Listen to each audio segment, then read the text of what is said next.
Maybe I should bring this a bit closer. Can I do that? Does that make sense? My audio should theoretically be fine. I hope it is. So the Steam Games Festival Summer Edition was 2 weeks ago, and it was, if you don't know already, this festival where Steam just put up a crap ton of demos. Like, actually a lot. It was pretty cool. It was like around 900 demos, I think, or over 900, just of games that were coming out or had yet to come out in Steam. There were a lot of games on my wish list that had demos, and a lot of games that I just found through the festival, because they had this entire navigation page where you could like sort by genre and stuff. It was actually pretty well done. I found a lot through there in addition to the games that are already on my wish list. And as a result, I played 40 demos during that festival, and I want to talk about them because I had fun with a lot of those demos, and as a result, a lot of those games I am looking forward to even more than I already was before. So that's just what this video is. I'm going to be talking about all the demos I played and what I thought about them, and that's pretty much it. Just kind of got going, hey, look at these demos, and hopefully get people interested in the ones I'm interested in too. That's what the purpose of this video is. I was originally going to do like a ranked style video where it's like, oh, here's all the demos I played ranked from worst to best. But then, I figured like they're demos. It's kind of hard to like rank them. Like, I know where my favorite demos are, and I know what my least favorite demos were. But then everything else in the middle is just kind of like whatever, and I don't really want to put in the effort to rank them. And then I figured I'm going to need to like talk about them in some order for this video, so I figured why not rank them by an arbitrary number. And for my arbitrary number, I chose the file size of the demo. So I have this list here of all the demos I played and their file size, and it's just ranked from the smallest to the largest demo. Does this matter? No, it does not. No, these file sizes don't matter. Again, it's just an arbitrary number for me to have some order to talk about these in. And hey, maybe it'll be cool to be like, hey, why was this demo so goddamn big when the demo itself wasn't that amazing? Oh, and I guess before I get into it, spoiler alert for all the demos. I'm going to be talking about them and not caring about spoilers because they're demos. Like, what am I going to spoil? And since there's 40 games in this video, as a result, it's probably going to be like, oh my god, like 2-something hours long? I don't know. I'll have a list of timestamps in the description if you want to jump to a specific game that you care about. And then I know YouTube has like those section things now where you can set out certain sections in the video. I'll have that too, so you know where to click to. Besides that, spoilers all over the place if you care about that stuff for demos. And yeah, it's going to be a long one, so if you're only interested in one game, just click to it. First up on our long list of demos to get through, at the smallest file size of 62 megabytes, is Faith, the Unholy Trinity. I swear to God, I didn't intend for this to like be ordered this way, but yeah, Faith was my least favorite demo that I played. Faith was actually the only demo that I actively like disliked and hated my time with as I was playing it. Oh my god. Again, I did not intend for my least favorite one to somehow pop up at the beginning, but I guess it just so happened that it had the smallest file size, which, I mean, when you look at the game, it makes sense. Faith is this horror game with Atari-style graphics, and it's pretty much you playing as this priest trying to, like, I guess, go through various exorcisms through the various chapters in this game. And what initially attracted me to this game was the horror theming, because the theming with this one is off the chart. No, I liked the Atari-style graphics a lot. I thought it looked really cool. I thought the theming, again, was off the charts. Like, when it comes to horror games, I'm not a huge horror person to begin with, but I'll always appreciate a good horror theme, and it's not just, oh, we're gonna put you in a dark room and say boo. No, we're gonna set up this, nice horror atmosphere, nice theme to everything. Like I said, nice horror theming, and this one had great themes. It had this entire story of a priest going to do some exorcism, and the main tagline for the game is like, what you're about to do has not been authorized by the Vatican. And then more than that, what attracted to me were these cool like pixel animations that they had. It's like low-res pixel animation with only like a few colors to kind of match the Atari style the game's going for. The animations, because they're so smooth on like this pixel style, it seems almost uncanny and it feels weird to look at. Those animations are ultimately what attracted me the most, because I was like, damn, these things are cool. And then I played the game. Oh my god. Like, I mean, I'm an idiot. I should have known. It looks like an Atari game. It's gonna play like an Atari game. Spoiler alert, I think Atari games are boring and bad. They've not aged well. Like, it was already annoying enough that your character moves around at the pace of a snail, but I mean, I've played a ton of RPGs before. Characters move slow all the time in those, so that ultimately wasn't the biggest problem for me. The biggest problem for me was just the fact that that moving slow thing was combined with some dodging and actual like moving around kind of gameplay. Like there was a boss fight in this game. Like sometimes this ghost creature thing will come up and attack you, and you have to like hurriedly stick up your cross. That's the only button you have, is just a button to stick up a cross. You move super slow, and it's just not gratifying. And when you die, you go all the way back to the beginning. It's like, oh cool, now I have to walk all the way back to where I was before. There's a boss fight in this game, believe it or not, right? A boss fight.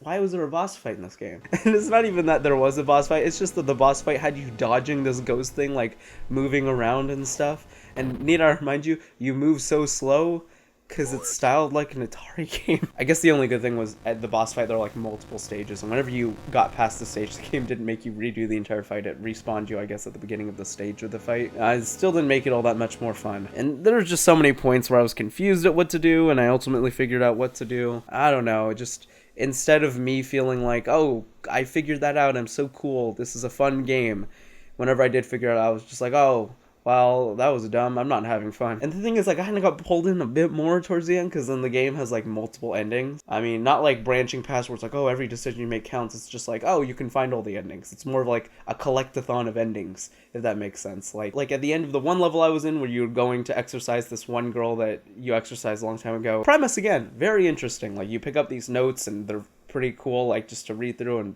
piece together what the plot was. Usually stuff like that annoys me, but I guess in here, because of the style it was going for, it didn't bother me as much. You know, I was already being bothered by other stuff like the walking speed, so I didn't have time to be bothered by just leaving notes around and having to read them for the plot. Like at the end they give you this gun, and then you can walk back to your car, and then you go back to your car, and then this creature thing comes out, and then you can shoot the creature, and then that's one ending, where you just go back and you're like, I killed it, I'm done. Another ending is if you go to like the cabin in the woods. I was just curious, I'm like, what happens if I go there? The gun only has one bullet, so if you go there, there's like this gray thing, I wasn't even sure what that was. I shot it, and I went back to my car, and then a demon popped up from the back seat and killed me?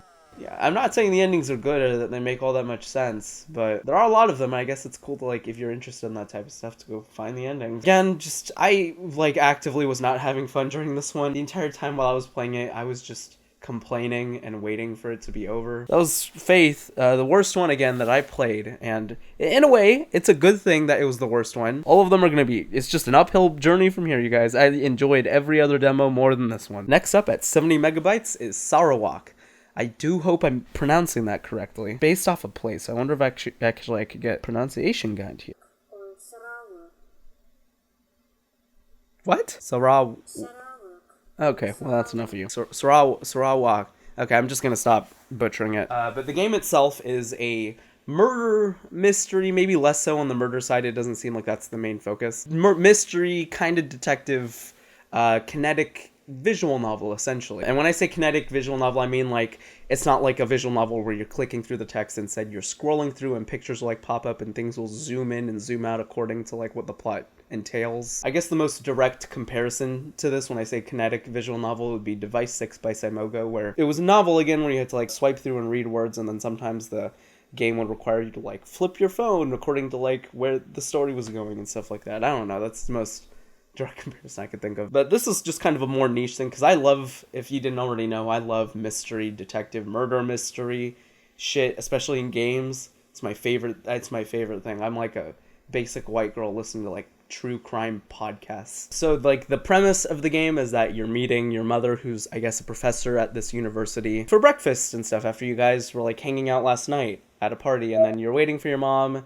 and suddenly, like, she isn't showing up, and then soon enough a cop comes and, like, interrogates you, like, hey, a guy was murdered, one of the other professors was murdered, and your mom's a suspect. The rest of the demo entails you going to the school to kind of figure shit out and, you know, get the mystery rolling. And it had this weird plot twist at the end, I guess, where the guy who died is, like, your dad, I think, unless I read it wrong. So that was weird. Not necessarily bad weird, because of course, you know, there's a full story there. It was definitely a plot twist that caught me off guard and, you know, got me interested. I mean, that's what a demo is supposed to do. It's supposed to get you interested in the game enough to want to play the full game. But the game itself was pretty well written. I mean, like, I'd hope so. If it wasn't well written, then the entire demo would have sucked. And alongside just like reading through it, there were some light puzzles in here. Not especially hard ones, at least not especially hard ones I saw in the demo, but some pretty good like variety of puzzles. There were mostly logic puzzles, which I appreciated. Like, that's a nice change of pace, especially for like some sort of mystery detective kind of game. That makes sense. Logic puzzles make a lot more sense in these types of things. They range in difficulty. Like, at the beginning, there's the police officer, you kind of take her phone, and she just mentioned, oh, today's my dog's birthday. And you go to her phone lock screen, and like the hint is dog's birthday. The password is the dog's birthday. But some of the puzzles were actually pretty cool. Like, there were some like subtle logic puzzles where you're trying to find the office of the dead guy at the university, and you go check the mailboxes of everyone, and you can like click through to see what letters everyone has in their mailboxes. And then you need to obviously piece together that, oh, the dean of the university was giving out these letters to all the faculty going essentially, hey, there was an incident, we need to meet in the auditorium like right now. And obviously the only person he wouldn't have given a letter out to is the person who died. So the person who has an empty mailbox is the dead guy. And I don't know, it's just subtle logic puzzles like that. That was kind of like, oh, that's kind of cool. And it also seemed like there would be a light amount of just like choosing how to go about certain puzzles or roadblocks in the game. Like, you're trying to get into the school, and this security guard's like, are you a student here? And you aren't, but you're trying to lie, so you could like try and lie your way out of it, like, oh yes, I'm an exchange student, I meant to be here. But the way I went about it is, you see that the security guard is doing this crossword, and if you help him solve his crossword, he's just like, oh, cool, oh, I guess I buy your shallow lie, thanks. So that was, I don't know, that was pretty cool. Again, I like appreciated the promise of some like small amount of variation in how the player chooses to go through the story. Obviously, it's a visual novel story thing, so there isn't going to be much in terms of like choices or anything, but stuff like that I think is pretty engaging. The demo itself was 2 chapters long out of the supposed 11 chapter journey in this game. The 2 chapters themselves were not too long, so I don't know how much this game is going to cost, but if the game itself is generally a good length and it's pretty cheap, I could see myself like picking this up. You know, maybe not on release, but I could see myself picking it up pretty soon after release. It's a good demo. It was a good demo, you know? Better than Faith, that's for sure. Oh my lord, better than Faith. Moving on, at 71 megabytes is Freshly Frosted. This is a line drawing puzzle game where the goal is to essentially create these conveyor belt lines where donuts will be sent through the conveyor belt line, decorated a certain way according to how the level wants you to decorate them. Did I just say decorate a donut? And then once the donut goes through the conveyor belt line and gets its sprinkles or toppings or whatever, then it goes to the end, and that's the entire game. That's the mechanics of the game, and it was a pretty fun demo. It was just a fun demo. I don't know, I've always been kind of interested in this one. Like, I don't know, just the aesthetics look cool. Just like these like lovely donuts, and it's a puzzle game that I love. I love puzzle games. Oh my god, I love puzzle games. I was instantly interested in the game when I saw the trailer for it, and I'm so glad that there was this demo because now I'm just even more interested in it. But the demo itself did a great job of just introducing the general concepts that the game had, and then just ending, and it was like, oh, whoa, I guess it's over, but that was a good demo, thanks. Like, I don't know if it's an insta-buy for me or anything, but yeah, I'm definitely excited for when it comes out, so I could, I don't know, buy it on sale or something, maybe. Next up, at 76 megabytes, is Thief's Roulette. Okay, this is going to be a very, very niche game. Like, for me, like, this is a game that will pretty much only apply to me in terms of being interested in it. The premise is that it's this death game where 15 people pretty much awaken in this facility with no recollection of how they got there. You have this kind of robot thing telling them, hey, you're in the Thieves game, this life or death game. And then from there, they're all called thieves, which I guess plays into the plot of the story, and split off into 3 groups of 5 where they have to go through escape rooms. And if you know what games this is extremely similar to, you should already know why I love it so much. I guess the best recommendation I can give is if you like the Zero Escape series or the Danganronpa series, as I do, then you will probably be very interested in this game. I mean, the creators of the game put it in the description on Steam, like, heavily inspired from Zero Escape and Danganronpa, so there you go. That's my recommendation. Again, a very niche thing. I love murder mystery, and more than that, I love like these weird death kind of game things that appear. Like, I love that premise so much when it's done well. I'm not interested in like Saw or anything, because Saw can get kind of bad. Like, the premise is very interesting. The escape room they made you do was pretty cool. Like, it was a pretty well done escape room. Like, not too hard, I think, but I don't know, it wasn't like bad or anything. I guess the one thing I'm hoping is that the escape rooms are themed in a certain way or connected in a certain way. I think that's what I liked most about the Zero Escape series, where like in 999 it was set on this boat, so all the escape rooms were in different rooms of the boat. So it had that like that theme going for it, and then in the next game it was like this facility where you were going through various like living areas, so lots of theming there. And it seems like in this game all the escape rooms have this theme of like an underground transit rail like area thing. Like, I don't know, the escape room you went through had like trains in it. I'm very interested in this one. It's an insta buy for me, but that's just because it's a very niche thing. A game that would probably only apply to like me and just a few select other people. But I guess if what I said interested you, check it out. It seems like it'll do a good job at satisfying Zero Escape fans. Next up, at nearly double the megabyte size, at 140 megabytes, is Deleveled. This is a puzzle platformer game published by the Quantum Astrophysicist Guild. I guess I didn't mention it earlier, but that's the same publisher as Freshly Frosted, and I really only know them for like one other game. I think I've only played The Bridge. The Bridge is the only other game I played from them. Again, another like puzzle platformer game. That's pretty cool. Is that a platformer? Yeah, it's a platformer. I'm gonna count it as a platformer. The Bridge is a platformer. That's my, I guess, hot take. Am I okay? The mechanic of the game is that you control 2 blocks on either side of this line thing. You can move them at the same time, left to right, and then when they fall off a platform and hit the line and they can bounce off each other and like retain that momentum. And it's all about like kind of moving these boxes through these various areas to hit switches and progress through the level. It seemed pretty interesting. I like how the levels like kind of increased in complexity, and oh man, I am reaching for things to say about this demo. Like, it wasn't bad, but I don't know, you just kind of get what you see with it. There isn't much to like talk about. That's the demo. That's it. I could just pretty much play footage of it and you would instantly know if you'd be interested in this game or not. I don't know. I do suppose in terms of puzzle games published by the Quantum Astrophysicist Guild, I am more interested in Freshly Frosted than this.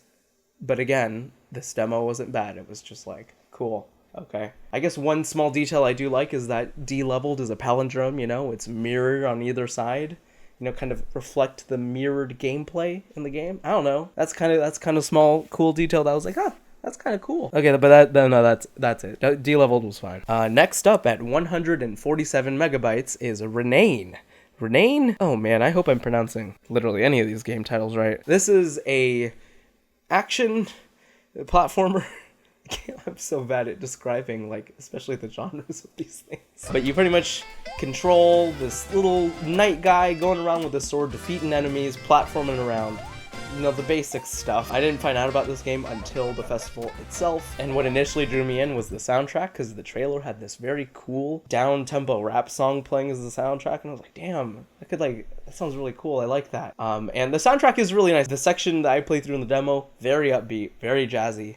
Very nice. The demo starts off with this simple melody, and then as you progress through it, builds up on it with like more synths and stuff. By the time you hit like the next town, there's this trumpet playing, and it's just like, oh my god, I love this soundtrack. It's really good. I will say the kind of iffiest thing about this game for me was the visuals, which is weird to say because it's a very pretty game. Like, the art style looks very pretty. It's just an art style that I think looks better as a screenshot than it does in motion, for me personally at least. Because there's just so many vibrant, bright colors set against this black backdrop. And when you're kind of moving around these levels, sometimes the vibrant colors, for me at least, like kind of clash together in a weird way where it kind of like, it doesn't feel good to play, especially in motion. But again, that might just be me.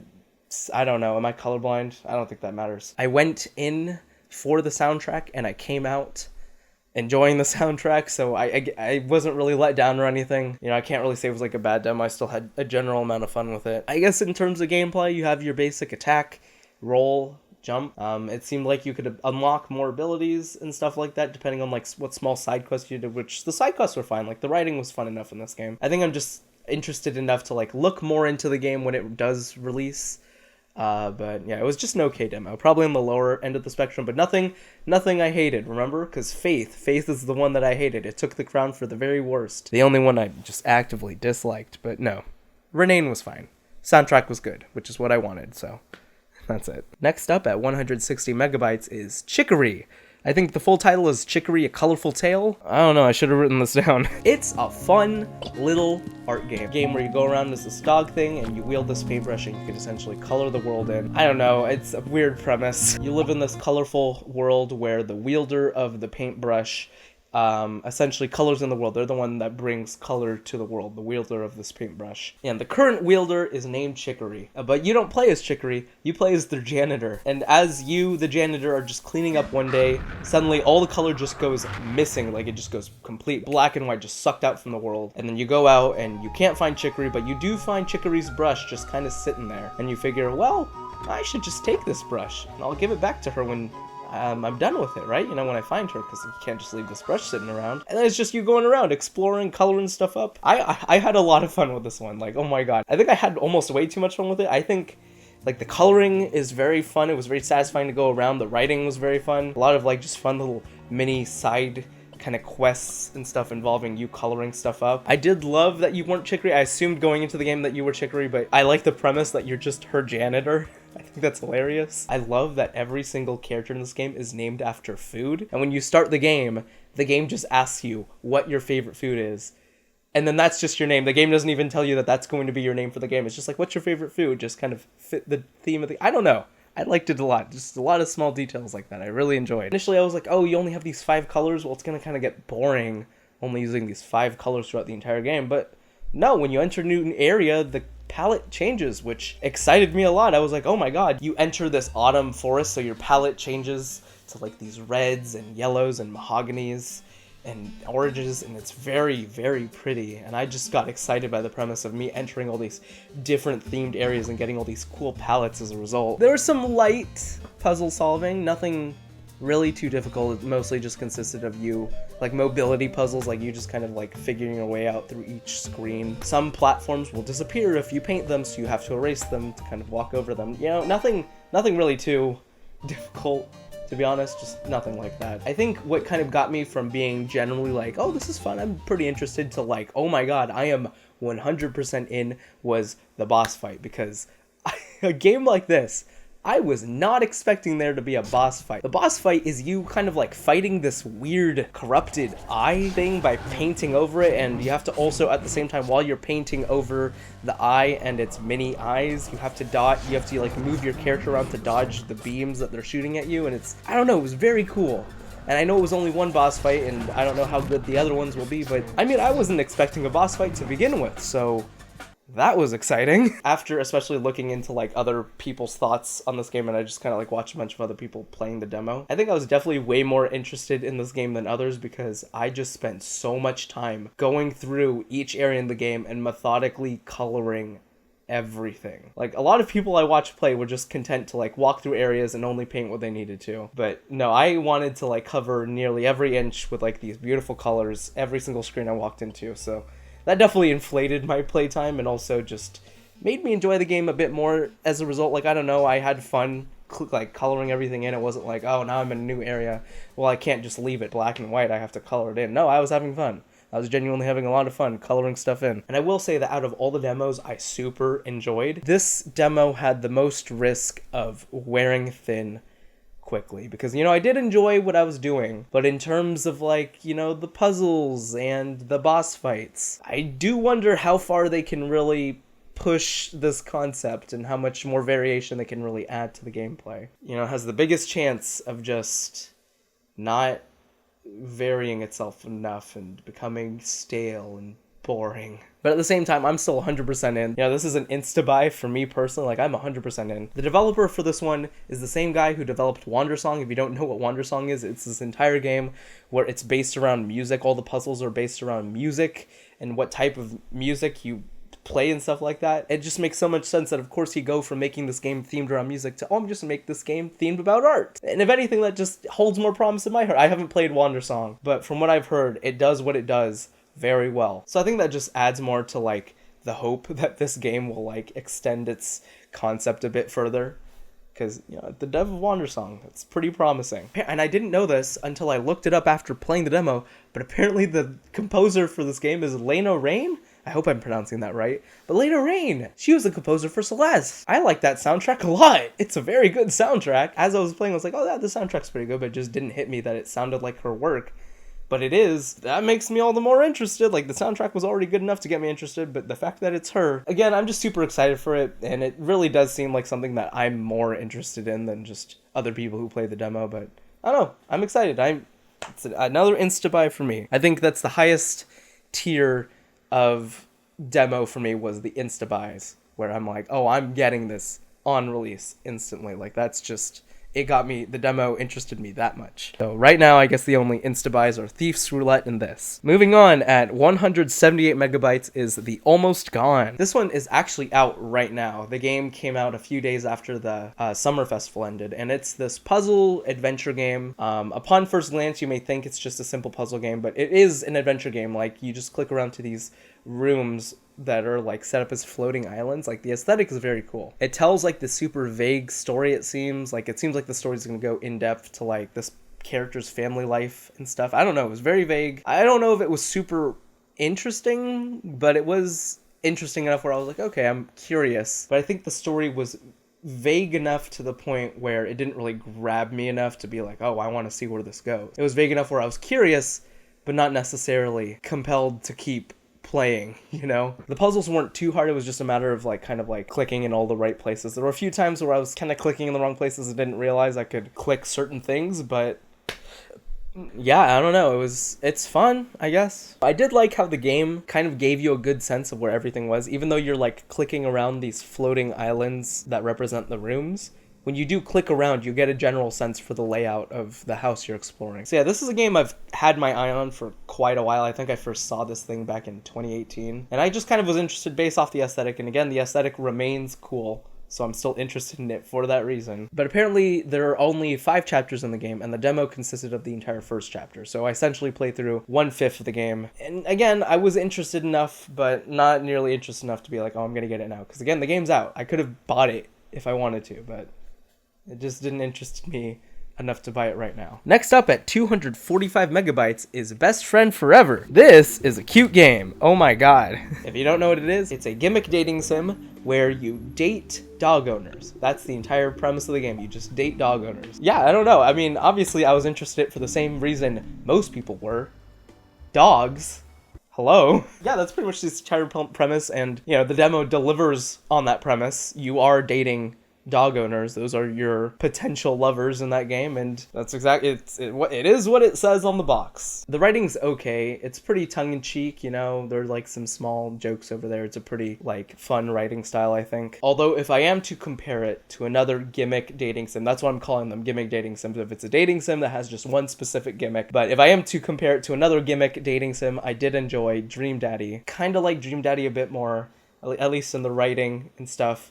Although I think that is because Dream Daddy, of course, you date other dads, so the entire premise of the writing is that just a shit ton of dad jokes, which was fun, which I love dad jokes, okay? Dad jokes are super funny when done right. I don't know, that's why I really enjoyed the writing in Dream Daddy, and I think I still prefer it over Best Friend Forever. That's not really a knock against Best Friend, I guess it is a knock against Best Friend Forever, but the writing isn't bad in Best Friend Forever. It's just, I'm just comparing the two, and I still prefer Dream Daddy. I guess in terms of the people you date, I think I wrote this down. You have your chill activist dude who looks pretty chill and he likes puns. You get your spunky, hardworking, determined nurse. A blind, smart, classy food guy. He kind of looks like a vampire. That's immediately what I thought. You have your buff, tough, athletic girl who's super healthy. You have your environmentally concerned girl who I think is a skater in the game. And then you have your strict, no-nonsense gym buff dude. And I gotta say, one thing that's a bit disappointing. Where's the variation? At least with 2 specific characters. Why are there 2 gym-obsessed buff characters? I don't know, if that's your thing, you know, have at it. But it isn't for me.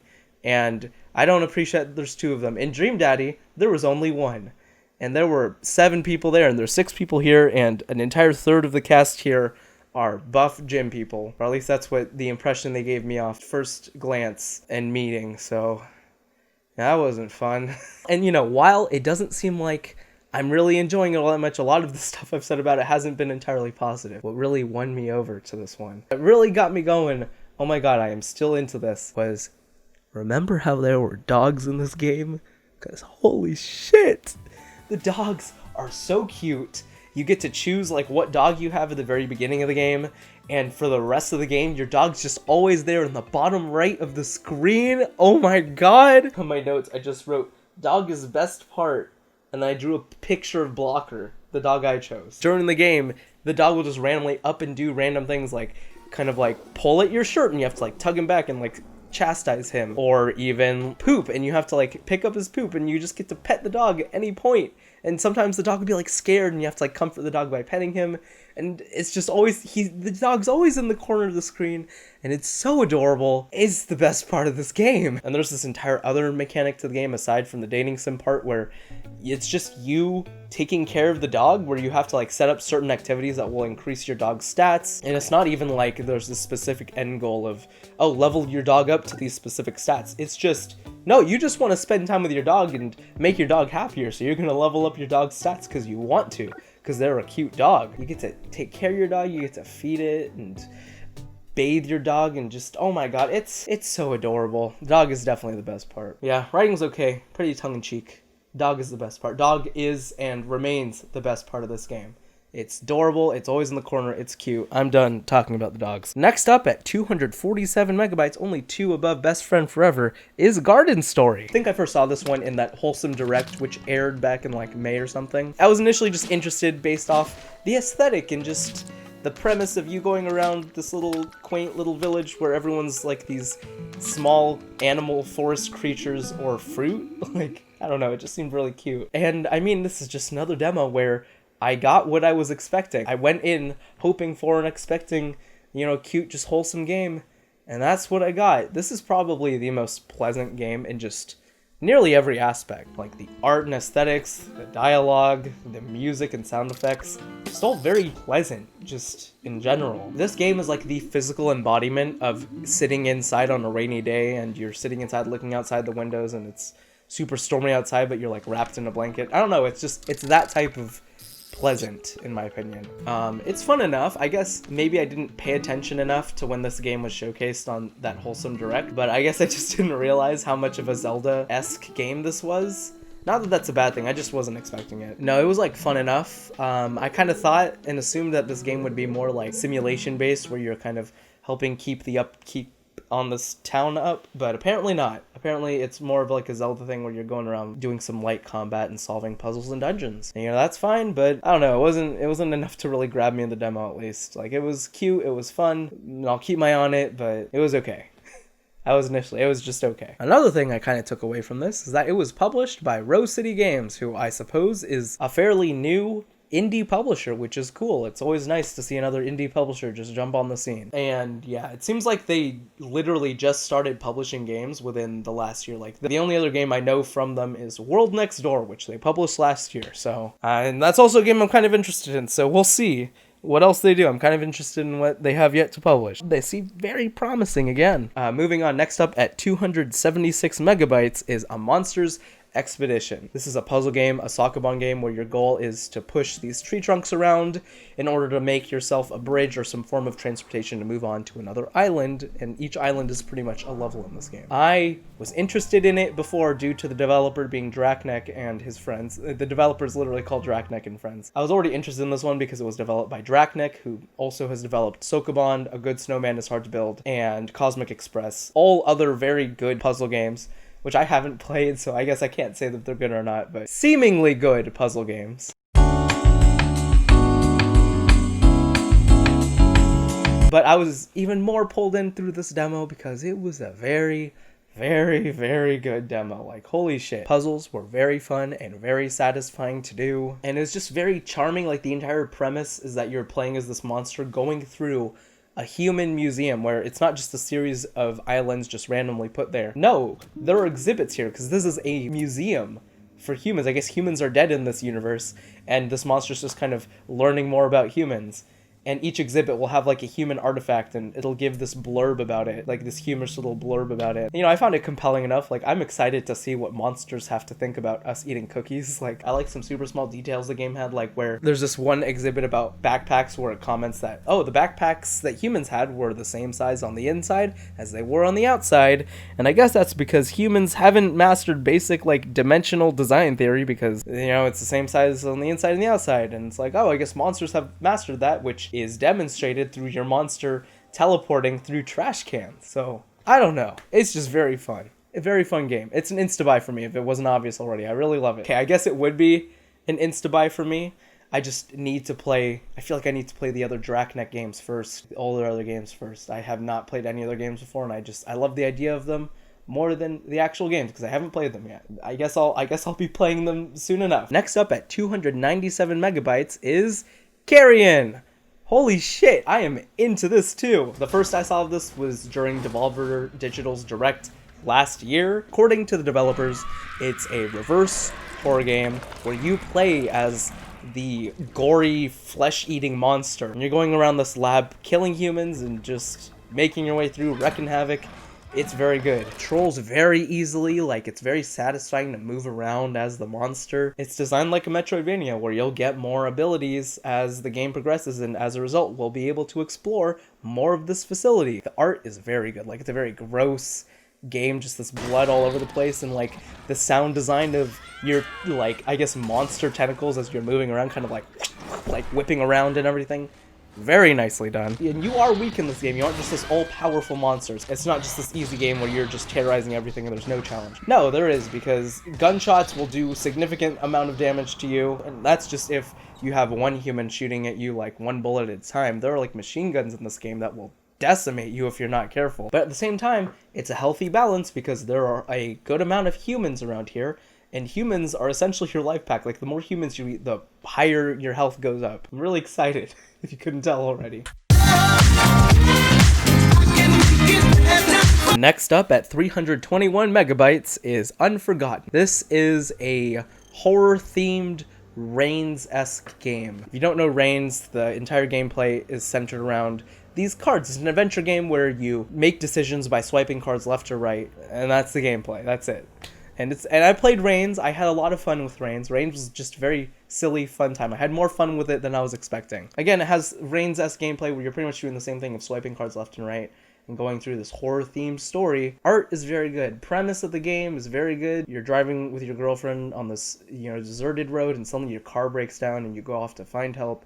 You know, very basic horror premise. It's just one thing that's holding this game back, and it's the horrible translation. Game is originally written in Russian, which makes sense because it seems like it's set in Russia. It uses a lot of, I guess, the mythos there. I'm not too sure. But the writing for this game is so bad because the translation is just not, it's just not good. Why is this super threatening hunter barbarian dude I just met in the forest calling me dude? Dude? This game was listed under the horror category on the Steam Games Festival. That's how I found it. I was like, oh, I want some more horror themed stuff, and I saw this and I was like, okay, I like Reigns, I'll try it out.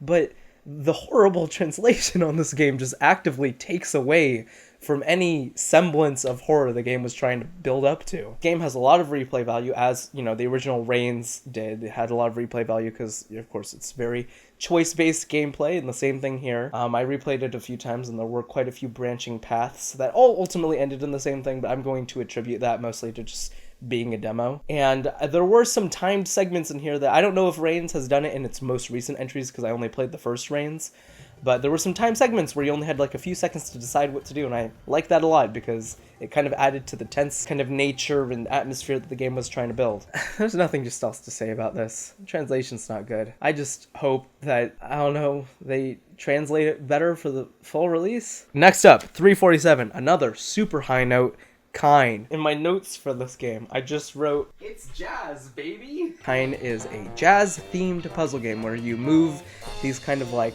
jazz-themed people around these levels, and okay, it's just good. It's a very good puzzle game. Some very good, promising puzzles there where you control these characters around. They have different mobility options, and your entire goal is just to move them to the specific area so they hit this like music sheet or whatever. And what really adds to this game for me is, again, the music. It's a jazz themed game. It has some very good jazz music. As I was playing this demo, the only thing I could think was, oh my god, this is reminding me so much of La La Land. But then I was like, wait, no, just because it's jazz doesn't mean it's La La Land. Are you stupid, Chandler? Jesus Christ. But then no, afterwards I found out that apparently the developer of this game is super inspired by La La Land, so there you go. I wasn't wrong to assume that. I think just a lot of that inspiration is shown through the building soundtrack to the game, where with each progressive level, more instruments are added and the music becomes like more complete as a result, and it's just very upbeat and lively. And the plot, because there is a plot to this game, like a very, loose plot, but there's a plot. It follows the same themes of La La Land, of like these underdogs trying to like make it big and perform to their heart's content. And like all the demos that are insta-buys for me, which this is an insta-buy for me, it's another one of those that just like, it physically pained me when it ended. I think I spent like 45 minutes playing this demo, which is a healthy amount of time for a demo. And when it ended, I was like just physically taken aback. I was like, no, it can't be over. I was having too much fun. But this is a weird instance of insta-buy in that this game came out last year. This is a 2019 game. This game came out on consoles and the Epic Game Store last year, and probably what most people know it for, Stadia. I think this was revealed during a Stadia showcase. It was on Stadia too last year. It's just due to it signing like an Epic deal, I suppose. It hasn't been released on Steam yet, which is why it was included in this Steam demo festival, because I guess in a technicality, it is not out on Steam, so you can participate in this event. I say it's an insta-buy, and by that logic, I should have already gotten it because it is out literally everywhere else. But I guess it's an insta-buy in that I want to get it later, either when it's on sale or when I'm in the mood to get it. But I am very much into the concept of this. Oh man, it's a very good.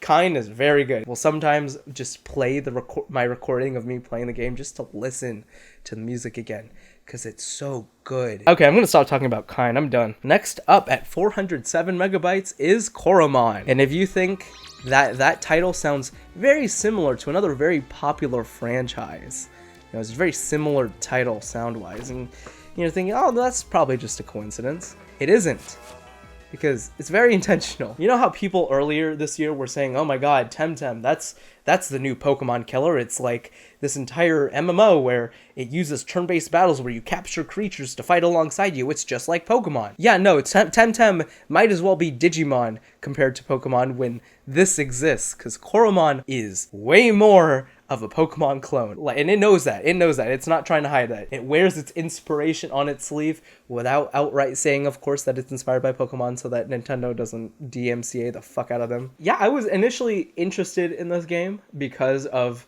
the promise of it being like Pokemon. Pokemon's gameplay is like, by today's standards, super basic, and it's always refreshing to kind of see someone else take a hack at it. I mean, these guys did. It's very much Pokemon. Like, the entire time you're playing this game, it's just impossible to not think, oh yeah, this is Pokemon.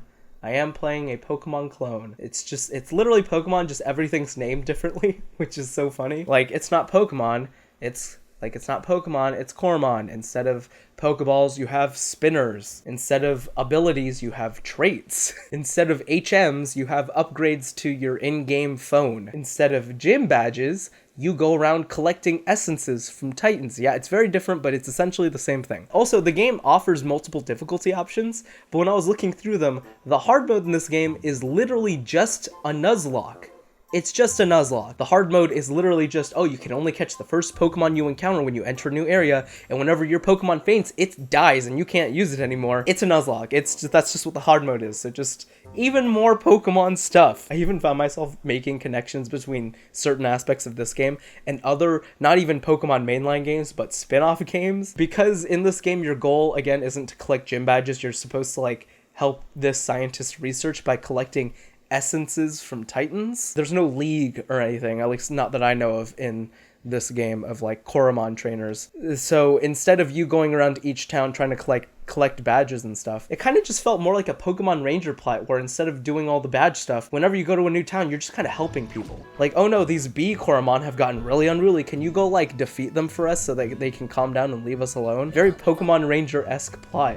And even when you're trying to get your starter, they make you go through this questionnaire, which I don't know why they did. They let you choose the starter in the end, but they're like, oh, here, you have to do this questionnaire to help us decide what starter's right for you. And the questionnaire is like a Pokemon mystery dungeon questionnaire where it's like this personality quiz of like, when you go to a party, what do you do? I guess the one main difference I saw here is that your main trio isn't fire, grass, water. No, here the starters are fire, water, ice, where instead of grass, it's just ice. Like water still puts out fire, fire melts ice, and then ice, I guess, like absorbs water. I'm not sure. So yeah, the rock, paper, scissors dynamic here in the main trio is water, fire, ice, which just reminded me of the rock, paper, scissors dynamic from Club Penguin in the Card Jitsu minigame, because it's water, fire, ice there. But yeah, it's fun. It was fine. Like, I had fun playing it. It's just the entire time you can't just not think. Like, you're in a battle, you're listening to the music in the game and you're like, this sounds like a Pokemon song, but at the same time it also sounds like not a Pokemon song. It's very weird.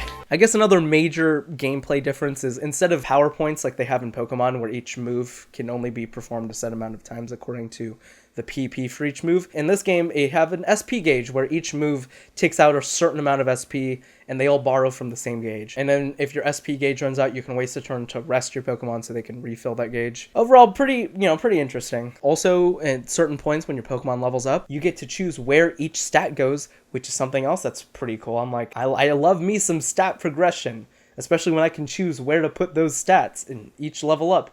That's sweet. This game has quests, and sure, Pokemon has kind of some small side quest stuff, but this game has a quest log. Huh? Take that, Pokemon. You don't have a quest log yet. Why the fuck don't you have one? It's so easy. Just implement one. Oh my god. But yeah, it's fun. I'm like interested. It's not like Pokemon has a super complex basic formula or anything. It's not out of the question for someone to just kind of try and do it better, so I'm interested to see what the full release is like. I might try it out. But yeah, my main takeaway from this is just move over, Temtem. There's a new game that's going to mimic Pokemon and try and overthrow it.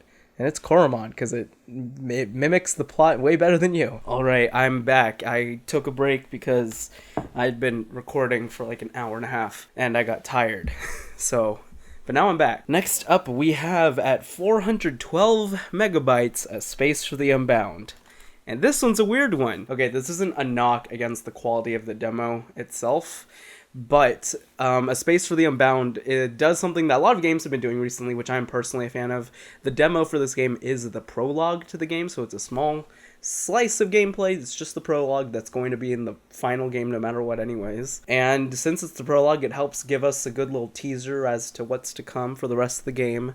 And, it gives a little nice slice and intro to the gameplay, Very good format, I think, for a demo. I'm a fan of it. The thing is, the prologue for this game, which has been available as a demo, has been out for months. It came out in January, and that's not a problem in of itself, because who cares if they already had a demo out and they just decided to list their demo on the Steam Summer Festival page. But for whatever reason, the Steam Summer Festival page, when I clicked to download the demo for this game, it didn't direct me to the separate Steam page for the prologue. No, it directed me to the main store page where it made me download a demo that was separate from the prologue, but was the prologue.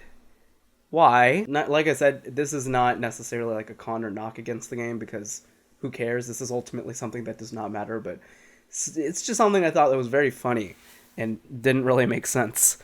In addition to that, for fun, I downloaded the prologue separately, because again, there are two different files on two different pages. I could download both at the same time.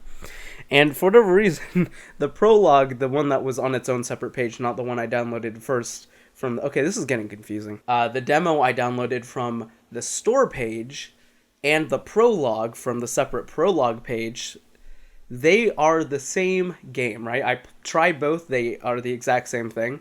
But for whatever reason, the prologue itself is bigger, and I don't know why. The demo I downloaded is 412 megabytes, and the prologue is 429. Where are those extra 17 megabytes coming from? Okay, again, it just doesn't matter. I should move on. It's just something I thought was funny, and I've spent way too much time on it. So, A Space for the Unbound is an adventure game set in Indonesia in the mid-90s, I believe.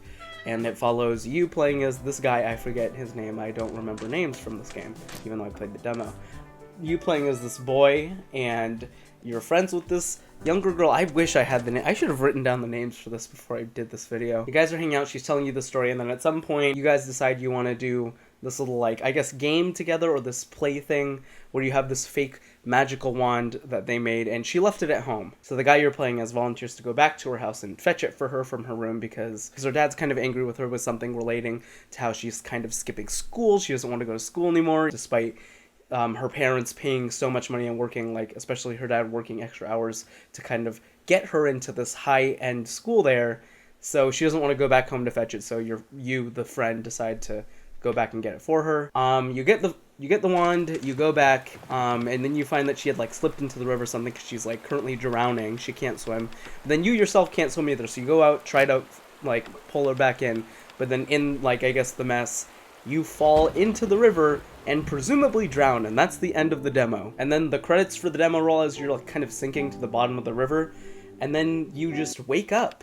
And you're just in a classroom, and there's this other completely separate girl in front of you kind of trying to wake you up, like, hey, wake up. And then your character just is like, oh, well, that was a weird dream.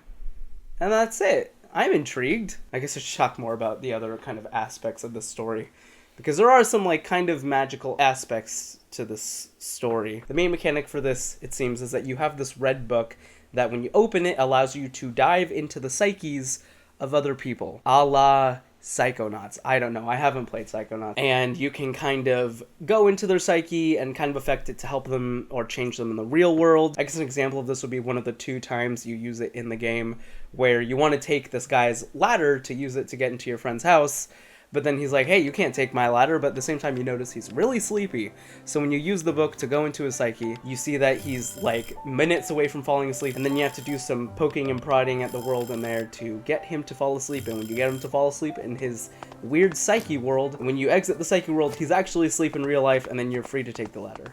It seems like a pretty interesting concept, especially with how they introduced it, where you're just able to go into people's psyches and weird, like, fantasy worlds and can, like, I don't know, interact with it. Initially, I thought it was just these kids' imaginations going wild, because, you know, they're kids, and magical books, what the fuck? But then earlier in the demo, you pick up a mixtape from someone, and then you use that mixtape in that guy's psyche world to help put him to sleep. I mean, since you're using a physical item from the real world in this guy's, like, mind, you know, that just erases all possibility of this just being these kids' imaginations. I thought the writing was pretty okay. It got me intrigued in the general story, especially the world. The world for this game is so pretty, so vibrant, and so realized. Like, definitely the best part of the game was when you were just walking through the town progressing, and you got to talk to just the random people as you walked along. I don't know, I just found it pretty entertaining. Like, we're talking about the level of entertainment of, oh, there's like a food vendor I passed, and it's pretty interesting talk to him about the food he's selling. I don't know, I'm weird. But I guess what I'm trying to say is just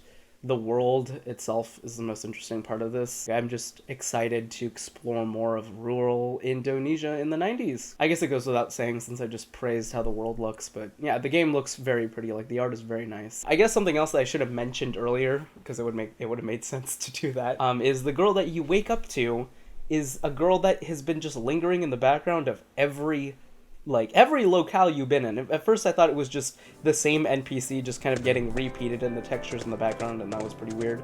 But no, it's that same girl, and she's just kind of always there. And then you wake up, and she's in school with you, like, you guys know each other, and then the way he talks, like, well, that was a weird dream. It, like, implies he doesn't know who that girl was that he was originally hanging out with. Again, I am very intrigued, and I'm very interested, and I just, I'm excited to see what happens next. So, Space For The Unbound. Insta-buy from me. Also, the Steam page says coming soon for it, which, you know, isn't like a solid release window or anything, but the Wholesome Direct did list it as a 2021 game, so I'm going to hold it to that. You know, 2021 is still a ways away, and if it's any later than that, I will be very sad. Next up, at 416 megabytes, is Rhythm Doctor. Oh boy, we're just in, like, a slew of games I'm really into, because this is another one that I am considering an insta-buy. I am into this game, 1,000,000%. The premise of this game is that it's a one-button rhythm game. All you do is hit the space bar on beat with whatever the game it says the beat is. I'm really bad at describing rhythm games. You work as a doctor to this hospital, which primarily focuses on, like, writing people's irregular heartbeats, and what that entails is hitting your spacebar in a rhythm to kind of correct their heartbeat. It's a rhythm game. It's a one-button rhythm game. All you do is hit the spacebar whenever the beat happens. Like, Initially in the demo, it's on the 7th beat, and then it kind of switches up throughout. This game has been in development for so long. I remember I was like back in like my junior year of high school playing this game in my browser window at school because I was bored. I found about this demo like back in 2014 or 2015, and I just remember playing this when I was bored because I like the concept of it. It's a cool concept of just a one-button rhythm game, and the music was good, and the premise was pretty funny, and I was into it. And then I saw they were like, oh, we're making it into a full game, you guys. Don't worry, it's coming out soon. I'm like, I'm excited. It's 2020. The game's not out yet. I remember I thought that the developers kind of like had given up and just stopped making the game. But then it went on Steam in like 2016. It went on like through Steam Greenlight. Remember that? And then I was like, oh, I guess it has a Steam page. Maybe they are still working on it. And then it got an official release date of Q3 2019. And then, of course, it missed that. And then now it's 2020. And I was like, is this game ever coming out? And I just kind of forgot it was on my wish list until this festival, because then I saw it had a demo and I downloaded it out of curiosity to see what the fuck have they been doing. And now after playing the demo, I know what they've been doing. They've been working on this game.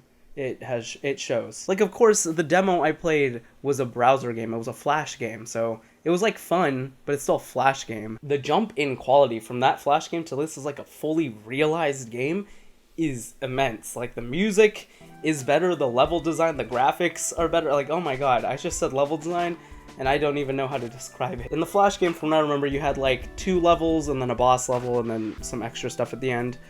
In here, the first level is the boss level, which is kind of cool because I guess, like, for me at least, it was a throwback. Like, hey, remember this level you played in the Flash game? Remember that? Here it is, fully, look at this upgrade. And then I was playing it, I was like, this is fun, oh my god, memories, because at this point it's been 6 years since I first played this thing. But then at the same time, in the back of my head, I was just thinking, like, you know, this is just the same level, you know? Yeah, I mean, it's not new, it's not a new level. And then I went to the next level. And I was surprised. When I first started this level, I was confused because the window immediately, like, kind of minimized and became super small and windowed, and I was really confused because I was like, what? And I couldn't full screen it, and I just was like, well, this is weird. I'm just going to put it in the center of my screen. And I did, and then the level started, and then the window started moving? Like, it just moved all over the screen, like from my left monitor, my right monitor started popping up all over the place, and it was fun. It was like cool. I was like, holy shit, this is like, it's just a spectacle. It's nice. The only thing is, when I recorded this, I have 2 monitors, so I can only, of course, record like 1 monitor at a time. But this window was jumping between both, so you only essentially see half the light show on my recording because it just goes off screen half the time. But it was pretty fun, and I was like, this is like, damn, you guys really have been working on this. This is crazy. The next levels are even more fun. They start adding multiple tracks for you to keep track of during the song, so you aren't just focusing on one sole beat the entire time. And then, like, the last official level they have in the demo is super hard, and I didn't really finish it because it was too hard. It's a revamped boss level where it's just the same boss level from the first one, only they changed the time signature. So it's very hard to keep up with, and I just couldn't finish it. Yeah, I was like, this is fun, this is like amazing, I can see the potential for this. There's a level editor in this game, which, a level editor? Like, I knew they were working on one, because whenever I checked into, like, their development logs or whatever, they'd always, like, mention the level creator. I was like, oh, okay, they're making one, that's interesting, but are they making the game? Well, we'll see. But no, they've been doing everything, because this level, oh my god. I'm not creative enough to ever use that thing, but I'm excited to see what people turn out, because it seems like a pretty comprehensive level editor, especially for a game that I didn't think would just give you the option to make your own levels. That's cool. But yeah, I'm in 100%. I think this does pose the same problems as Chicory, though, in that I'm afraid of how far the concept will go. Because every level that was shown in this demo was a boss level. It says boss stage whenever you start the level, which, you know, is cool because they're showing you all the best parts, but in the same way that a trailer might show the best parts of a movie and then you go to watch the movie and you've already seen the best parts, so you're just ultimately bored. I'm afraid it might be the same way here, where I've already played all the best levels through these boss levels, and then just every other level is just boring in comparison and a letdown. I don't know, we'll see, but I'm in 100%. I'm like, this is an insta-buy for me. You know, whenever it does choose to release, guys, please don't delay this to 2021. I want to play it this year. Please. I mean, of course, take all the time you need. Take all the time you need, but please. It's been like 6 years. All right, next up at 426 megabytes is When the Past Was Around. Oh, and I guess I never mentioned it for Space for the Unbound, but A Space for the Unbound is being developed by Mojiken Studios, and it's being published by Toei Productions. Really sounds like I'm butchering those pronunciations. And this game also has the same situation where it's being developed also by Mojiken Studios and also being published by Toei Productions. And I think personally between the two, I am still more interested in A Space for the Unbound. And also, like A Space for the Unbound, this did the same thing of releasing the prologue as a demo, which again is fine. But again, like A Space for the Unbound, instead of directing me to the page for the prologue, it made me download the demo from the main store page. So I was able to download both at the same time, even though they're the same game. And again, they have different file sizes. The demo I downloaded from the main Steam page was 426 megabytes. And the demo I downloaded from the prologue page that's been up for a while was 414. Again, not really anything that matters, just kind of a little fun tidbit that I thought was interesting. This is a point-and-click adventure game. Seems to follow like the relationship between this girl and this owl guy or whatever. I got heavy Florence vibes from it, and I think that is mostly due to its focus on relationships, and the music, to me at least, was very reminiscent of Florence. I don't know, it just really reminded me of Florence, which isn't a bad thing. I really liked Florence. This one seems to be going a bit more of an artsy route, where a bit more of like kind of like an artsy, vague route in terms of storytelling, because obviously there's an owl guy. Why is the main character like an owl dude? And at least from the prologue, it doesn't seem like the entire story will be like completely rooted in reality. I'm not entirely sure like where it's gonna go, but I don't think it'll be like Florence, where Florence was just this real relationship story set in like France. But yeah, I'm interested because of the Florence vibes. Like honestly, that's really what got me, because I again enjoyed Florence a lot. I guess I should talk more about the gameplay. The puzzles weren't too hard in the slightest, but you know, it was fun enough to the point where I didn't feel like, oh man, these puzzles are too easy, what a bore. Like, I was still having fun like solving them. I think that's mostly due to the art. Like, the art's pretty to look at, so as a result it's fun just clicking around the area and seeing what you can interact with. But yeah, in terms of games being developed by Mojiken Studios and published by Toei Productions, I think I'm still more interested in A Space for the Unbound. Like, I'll keep my eye on this one, but it's not like an insta-buy for me like A Space for the Unbound is. Next up, I think we're halfway through, guys. We're halfway. We did it. I hope I'm halfway. Am I halfway? I think I'm miscounting, but I think we're halfway. Next up at 506 megabytes is SkateBIRD. You know, me as well as just nearly everyone else was already excited for this, just for the premise of skateboarding as a bird, which is very adorable. And I played the demo, and you know, you get what you see. I got exactly what I expected. I skateboarded as a bird. So no complaints on my end. I haven't really played any skateboarding games before. The only one I played was like Tony Hawk Pro Skater as a kid, and even then I was a kid, so I wasn't good at it, and I didn't really master combos or spend so much time playing it. But you know, for my limited experience in skateboarding games, which is only Tony Hawk Pro Skater, it was fun. It took me a bit, but I started like chaining some combos and having fun doing it. It's fun to see you skateboarding as a bird and stuff, and it's not like a human-sized bird. No, it's like a real-sized bird. You're skating around, and the skate park's made up of like office objects like pencils and erasers and staplers and straws. The entire aesthetic reminds me of like Micro Machines or like the I Spy books, which I love. I'm a huge fan of those. I love that aesthetic of just like household objects set up, and it's just cool, and I'm very interested in it. Funnily enough, this game was supposed to come out this year but was delayed to 2021 because the developers wanted to make a story mode for the game, which, you know, I'm interested in. Kudos to them if they make story mode and they want to do what they want to do, but I was not expecting that in the slightest. Yeah, I don't know if it's an insta-buy for me, but that's just mostly due to, you know, my limited experience in skateboarding games to begin with, but you know, I'm excited. I'm interested. Next up at 529 megabytes is She Dreams Elsewhere. This is an RPG about like dreams and mental health.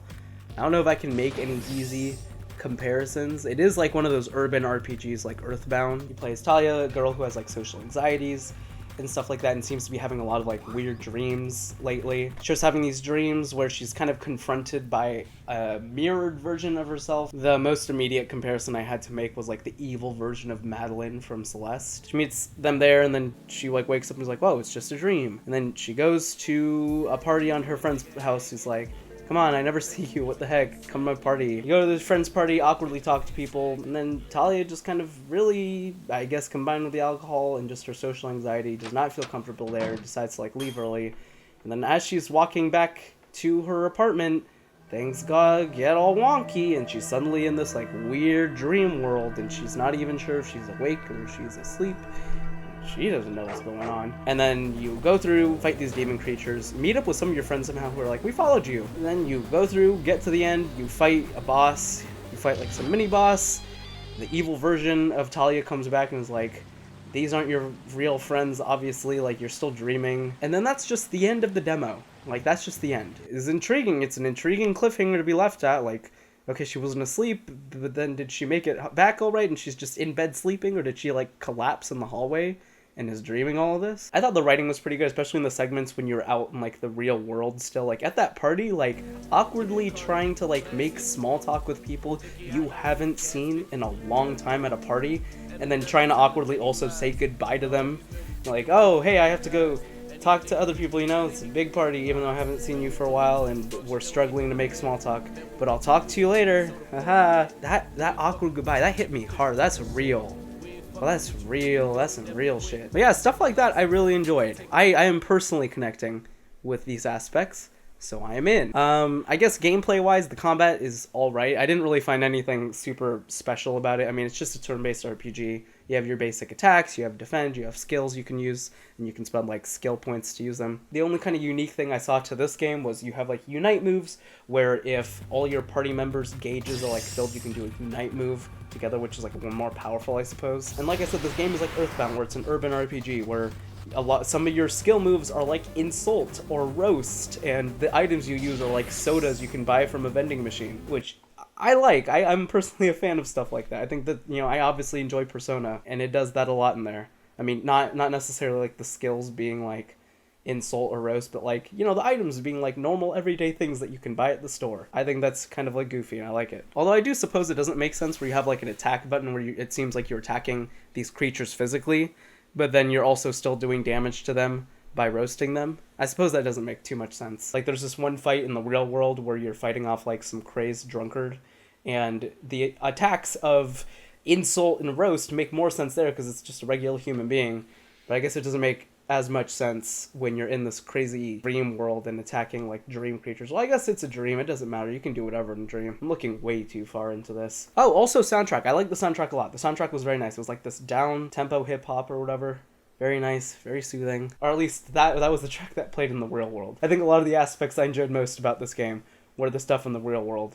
And then all the dream RPG stuff was like, I was like, okay, this is fine. But yeah, it was nice. I guess another thing, I like at the end of each battle, instead of saying like battle complete or victory, it says safe and sound. It's cool, you know, it fits the theme of mental health and stuff like that. You know, I'm generally interested in it. I'll keep my eye on it, but it didn't grab me as much as the other demos, so it was okay. Next up at 583 megabytes is The Last Cube. This is a puzzle game where you're just moving this cube around, and the mechanics rely mostly around having these certain patterns on each face of your cube and kind of arranging these patterns whenever you're moving around to like unlock switchers or use certain abilities with each pattern. It's a very weird concept to describe, but if you see gameplay for it, you pretty much instantly understand what the game is about. I remember wishlisting this one just because I was interested in its like similarities to like block swords, which I remember playing a ton of on like Cool Math. And I was like, oh, it's just a block moving around. That's kind of cool. Also kind of reminded me of Edge, like that game. And the puzzles were good. They were like well designed. It got me thinking, you know, as you know, you'd hope a puzzle would do. I also enjoyed, and this just kind of applies to a lot of the puzzle demos I played. I like the no nonsense aspect of it, where it was just straight up puzzle after puzzle. Like, don't get me wrong, I love me my stories and games, but sometimes, you know, you just want a puzzle game that is nothing but puzzles. You know, I don't want to have to like play a puzzle and then sit through some story that I may or may not be interested in. You know, it's just nice to play a puzzle, finish a puzzle, and then move on to the next like immediately. Next up at 609 megabytes is 100 Days. It's a winemaking simulator, and that's about it. It's a simulation resource management game where you're just trying to make wine and make money off that wine. I don't know, it's fine. I don't play many like resource management games, but from what I played at this, I had fun with it. I know nothing about the winemaking process, but this seemed very comprehensive and very in-depth for what it was trying to go for. You know, it even let me design the label that was on my wine bottle, which I'm sure doesn't matter on the gameplay side of things, but it was very nice that they gave me that ability. You know, it seems very, very open and free to do whatever you want in relation to your winemaking. Next up at 660 megabytes is As Far As the Eye, which, according to the Steam page, if I can read it, is a roguelike, which I have a bone to pick with that.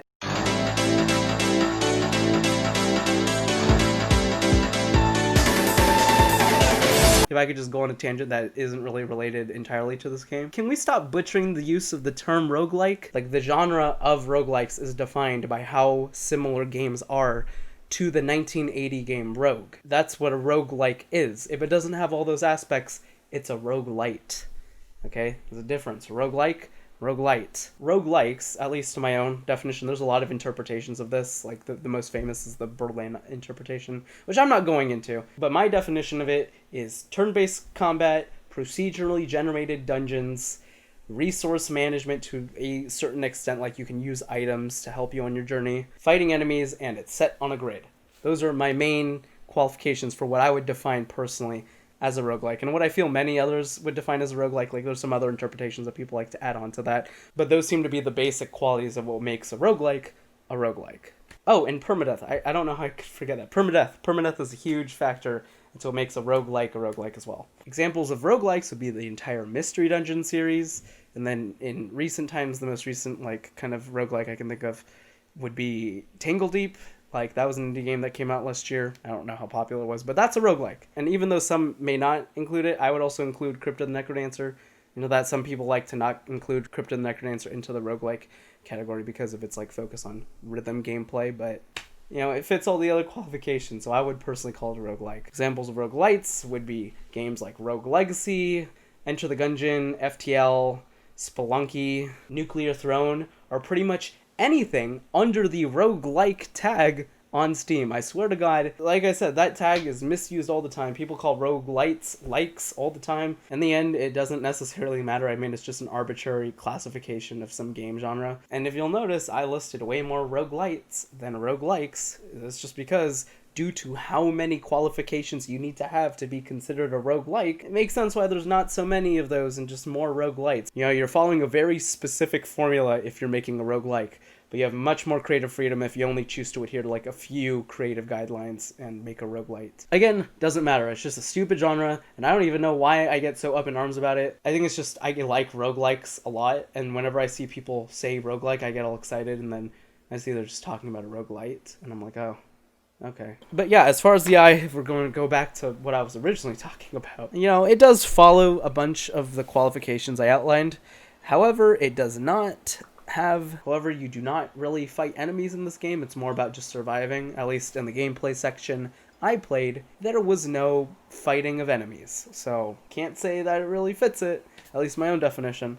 But again, that's not really a problem. Who cares? It's a roguelite. Why am I getting all defensive over a stupid genre? In this game, you move around a hex grid and spend turns gathering resources with the goal of gathering enough resources to progress to the next area. You know, from each area you can go on like certain paths, and each path has a different requirement for amount of materials you need. Like, for instance, if I want to go down path A, I need 12 wood and 7 rocks, so I need to harvest those. Or if I want to go down path B, I need 12 gold and 11 rocks, so I should harvest those instead if I want to go down path B. That's your ultimate goal, but then you can also craft other things to help you on your journey. It's a turn-based resource management game at its heart, and it was okay. You know, I had the most fun with the game when I was getting into a groove of like collecting resources. I knew what I wanted everyone to do. Pretty fun. They add in like some extra mechanics, like, oh, you can't harvest from this hex grid because there's this other hex grid over here that prevents harvesting from things within 2 hex grids of it. You know, there's promise for like other mechanics to be added. It was pretty interesting, I suppose. You know, I don't know if I'm necessarily interested enough to like buy it immediately when it releases or anything, but I'll keep my eye on it. had a general amount of fun with it, especially for like a resource management game. I'm not too good at those. So next up at 744 megabytes is KeyWe. This is a co-op game where your goal is to send telegrams and deliver mail, only your KeyWes, and it's, you know, very obtuse to do it because it's a fun co-op multiplayer game. It initially caught my eye because, you know, cute KeyWes. I'm a sucker for cute animals. If a lot of my thoughts on earlier games in this video hadn't already displayed that. But yeah, KeyWes are very cute. Gameplay seemed fine, like just going around and trying to get stuff done. Also, I guess a good disclaimer to this is maybe you shouldn't entirely trust my opinion because I played this by myself. I didn't really have anyone to play with at the time, so I just put one hand on the WASD keys and the other hand on the arrow keys and control both KeyWes at the same time. So yeah, maybe you shouldn't trust my full opinion on this demo too much. But yeah, it was pretty fun. It seemed pretty promising. Like, I can imagine this would be fun to like play with a friend. I only played the telegram aspect of it. There's like, it seems to be, at least in the demo, 2 main games you can play where either you're typing a telegram or you're helping to deliver mail. I only played the telegram one, and even though I didn't play the mail one, I feel like that one has more potential for like lasting fun with it, where the telegram one, maybe if you play that a few times you get sick and tired of like typing letters. The mail one, that seems like it could be more fun if you have more setups for like delivering packages or envelopes or something. I mean, I wouldn't know, I never played the mail thing, but I'm assuming it would be more fun. Not to say that the telegram one wasn't, it's just, I don't know, it was fine. As of right now, it is not announced for any console. It's only coming to PC as of now, and I really hope it comes to the Switch because I always enjoy playing couch co-op games on the Switch a bit more than anywhere else, just because it's so easy to get extra controllers because you have the Joy-Cons. The Switch is very portable if I'm going to bring it to like parties or something. Very, very easy. So just please, I hope it comes to the Switch. Next up at 750 megabytes is Solace State. This is a cinematic visual novel where instead of just clicking through screens of text, you still do click through screens of text, but in this game, with every screen of text you click through, the camera pans to a different angle or different locale as the story progresses, so it's cinematic. Get it? Because the camera's moving around. This whole concept of the camera moving around in a VN was interesting enough to me to wishlist this one, and it's fine. Like, the story itself was interesting enough. It's set in this world where technology is pretty much taken over, where everyone's connected to the internet in some way. Everyone's data is online. If you're a good enough hacker, you can just access people's data. Government has pretty much used this to kind of crack down on people, and you play as this girl who's part of a rebellious faction looking to kind of like almost overthrow the government. I think that's what I got out of the story, at least. Yeah, it's fine. I think my ultimate biggest problem with this game is just it doesn't look too good. The 2D art is fine. It looks great. 3D models, especially from like these wide shots, ooh, yikes. It doesn't look too good. A lot of like dirty textures, especially when zoomed out from afar, and like it doesn't look too great, and it kind of takes you out of the story whenever you do see it. I will say I wasn't too interested in the story until I got to like read people's data. Like, there's certain parts in game where you get to hack into people's data and just read it, and that helps you decide what to do next, and I thought that was pretty cool.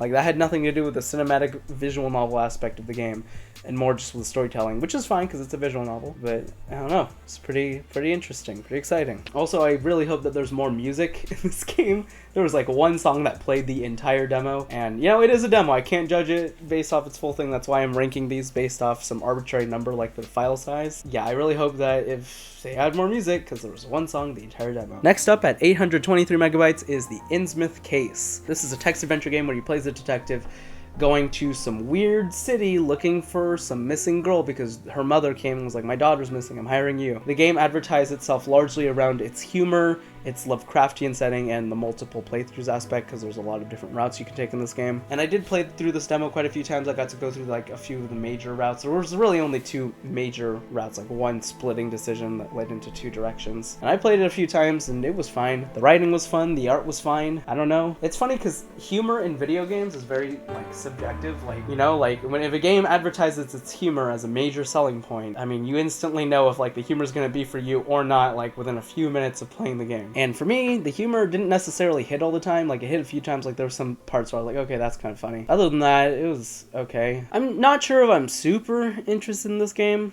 although that might just be due to the fact that the humor didn't grab me and the plot was alright. This is pretty much it. I'll keep my eye on it, but I think for me, it's just the game focused too much on its humor sometimes, when I would have liked it to kind of focus more on like the mystery aspect. But at the same time, it was just like the first beginning chapter of the game, so I can't entirely judge it off that. And it did set up this town to be pretty mysterious and interesting, so, you know, it did do some of that for me. Next up at, oh, we're hitting some gigabytes now, guys. Hitting some full gigabytes. At 1.07 gigabytes is Wayward Strand. This one's a fun one. I mean, wait, is it a fun one? I saw this first in the Wholesome Direct. The entire premise is that you play as this young girl whose mother works at this floating hospital. It's essentially in this big blimp. And you get to visit for a few days.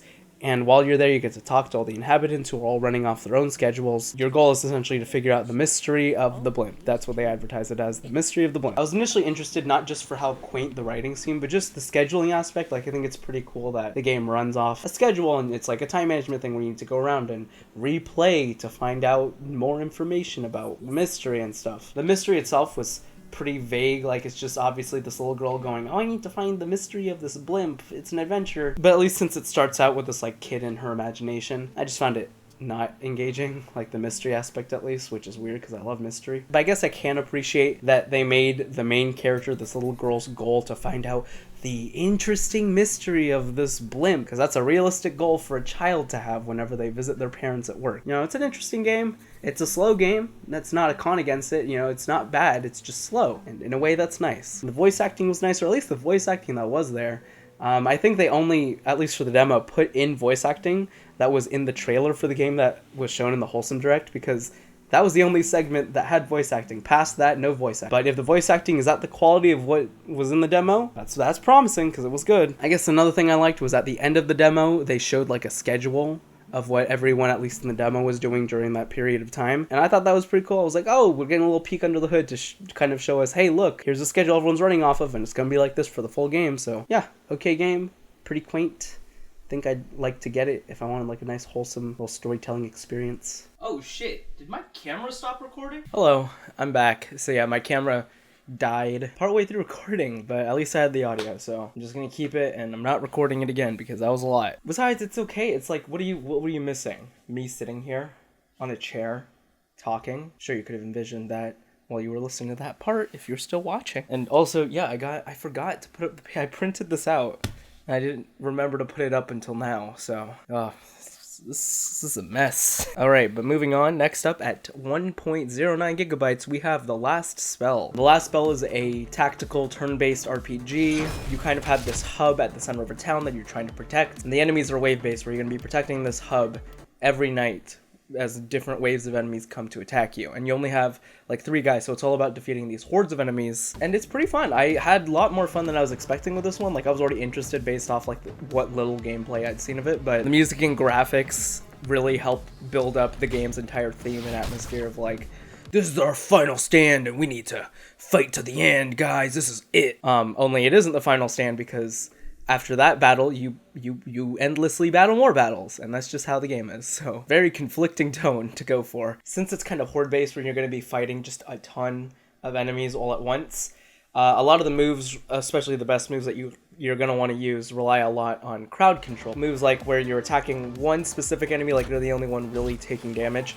but every enemy in the surrounding vicinity gets some status ailment and a little bit of damage so that you don't move as fast, and then, you know, crowd control, that type of stuff.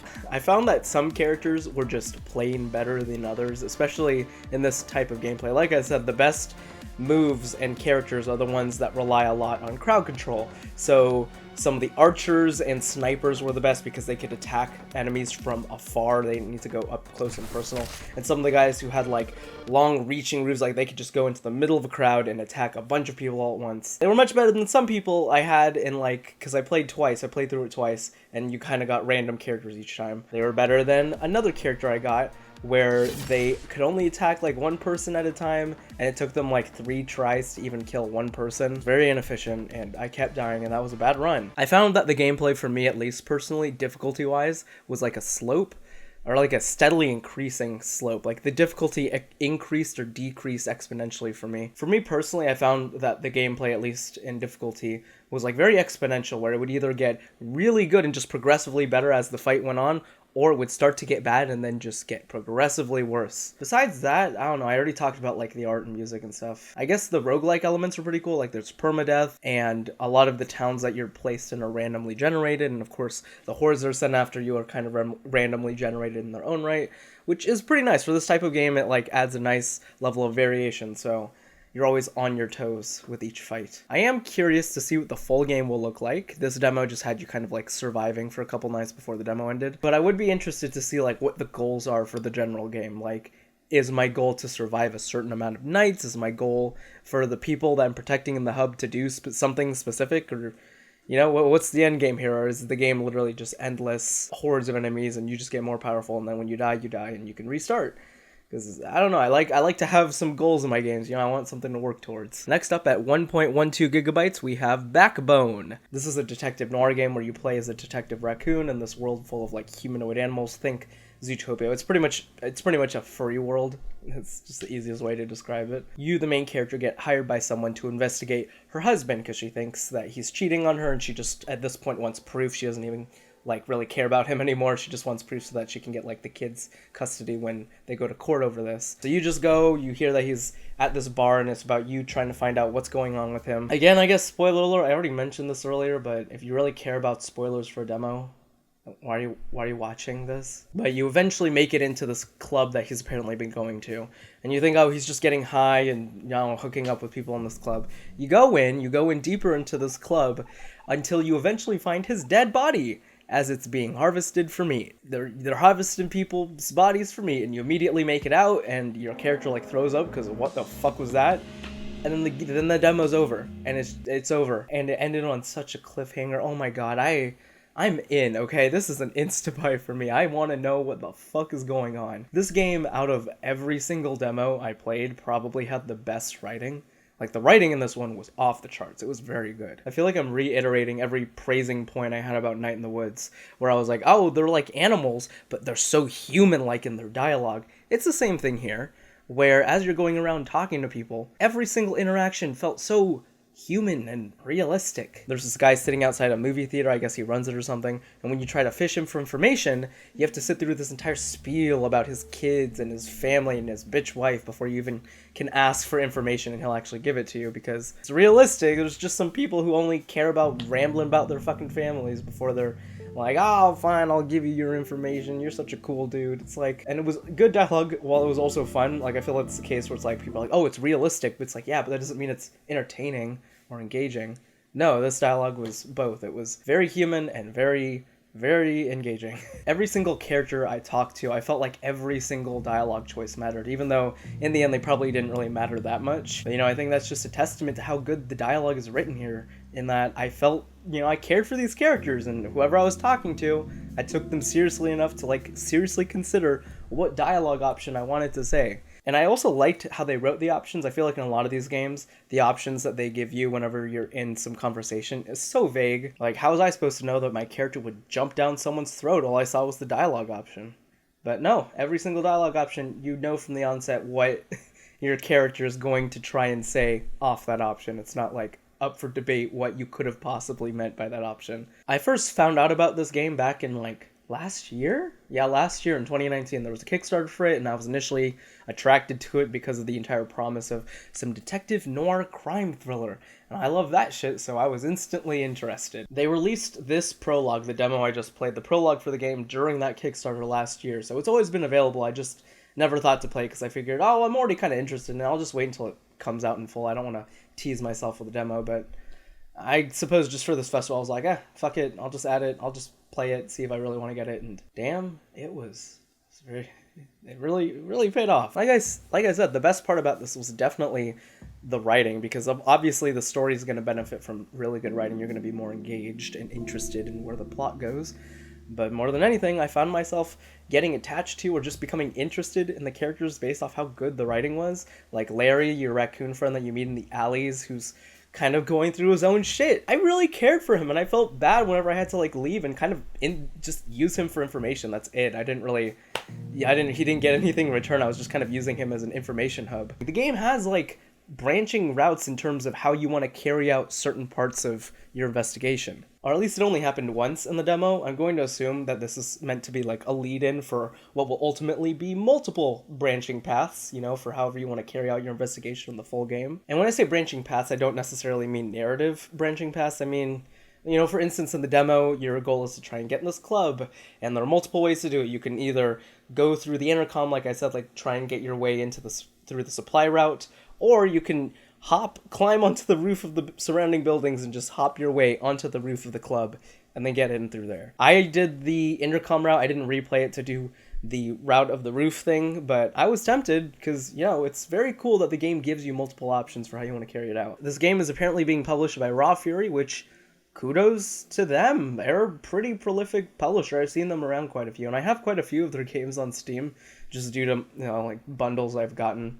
I haven't played any of them, so I can't say if they're good or not, but I mean, kudos to Raw Fury. Seems like they got another winner under their belt if this demo's anything to go by. All right, moving on. At 1.19 gigabytes, we have Under. Under is a first-person survival horror video game. It's set in the sinking, old-timey, like, kind of warship in World War II. I wasn't really paying attention, I don't know. I was initially interested because of the setting and the atmosphere, and I gotta say the game delivered largely on that front. Like, it looks very nice, the lighting is very nice in this game, and just due to the setting, it's so claustrophobic. These hallways are tiny. You're like running through these small-ass hallways. Whenever you turn a corner, you're really turning it. You don't know what's on the other side of that corner, you know? It's very, very tense, very good. I love the setting. I love the atmosphere. I'm also not sure if it was like intentional or not, but the game has this kind of grainy filter over it, which kind of, for me at least, helped with the old-timey aspect it's trying to go for. It's just, again, very nice overall like setting and stuff. I will say that the monster, like there is a monster. You're not just wandering around this empty ship and you're getting scared by the darkness or whatever. There is a monster, and it's probably the least scary part of this game. It looks very cartoonish with these like long gangly limbs. And I kind of find it hard to be scared of him whenever I see him, like, walking by or chasing me. It's just kind of like, oh, you're just a guy. Well, I'm more scared by the setting than you, so... I mean, also, I don't really play that many horror games, so... I mean, it's fine, it seems like, for a horror game. I don't know. That's fine. I just hope that the monster grows on me in a scary way, because if I play the full game, I don't think I'll be really scared by him much. Alright, moving on at 1.23 gigabytes, we have Pendragon. This is a narrative tactical game? Not really sure how to describe it. I suppose the best way to describe this game is that it's developed by Inkle. Inkle Games, if you don't know, they've developed in the past 80 Days, Heaven's Vault, and the Sorcery games. Like, they've really built themselves up as this huge force in the realm of storytelling in video games. And I haven't played any of their games personally, but from what I've seen, they really do what they do well. And I was a bit surprised when I saw that they were developing this, because this is a tactical game. When I saw the gameplay for this, I was like, oh, it's like you're moving people on a board, on a grid, and fighting others. So what? Yeah, I was skeptical because it's like, oh, you guys are good at story, but can you do this? Well, like, how will this even tie into the story? Like, and also, in addition to that, this game is coming out a year after Heaven's Vault, which was only a year. Like, Inkle's an indie studio. They don't have that many people.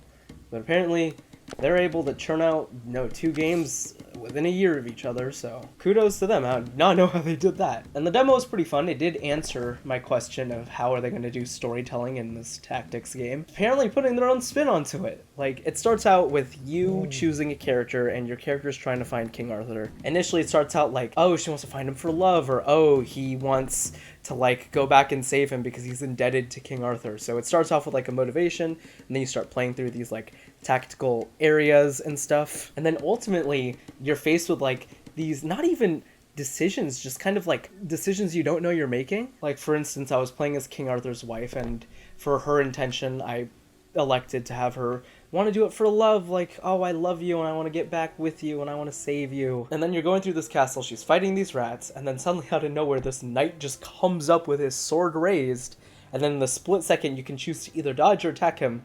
And in that split-second decision, not really split-second, it's like a turn-based thing. You had all the time in the world to decide. But I decided to just attack him, because I was like, oh, he's just a knight. He's coming to attack me. I'm going to kill him. And then, lo and behold, the knight's dying words were, no, I could have helped you. I'm on your side, so he wasn't a bad guy. And if that wasn't a shock enough already, the game suddenly is like, oh, her motivations have changed. She's gone from, I want to do this out of love, to, I can't trust anyone. Everyone's a bad guy. I need to attack everyone. And then in addition to that, the game gave me a new move I could perform that reflected that change in attitude. Like, suddenly I could just attack people from super far away. I don't know, I found that pretty cool. I like the promise of making decisions in gameplay. Like, as I was playing, it wasn't like the game put up a yes or no screen of, do you want to attack this man or not? Like, no, it just let me choose what to do.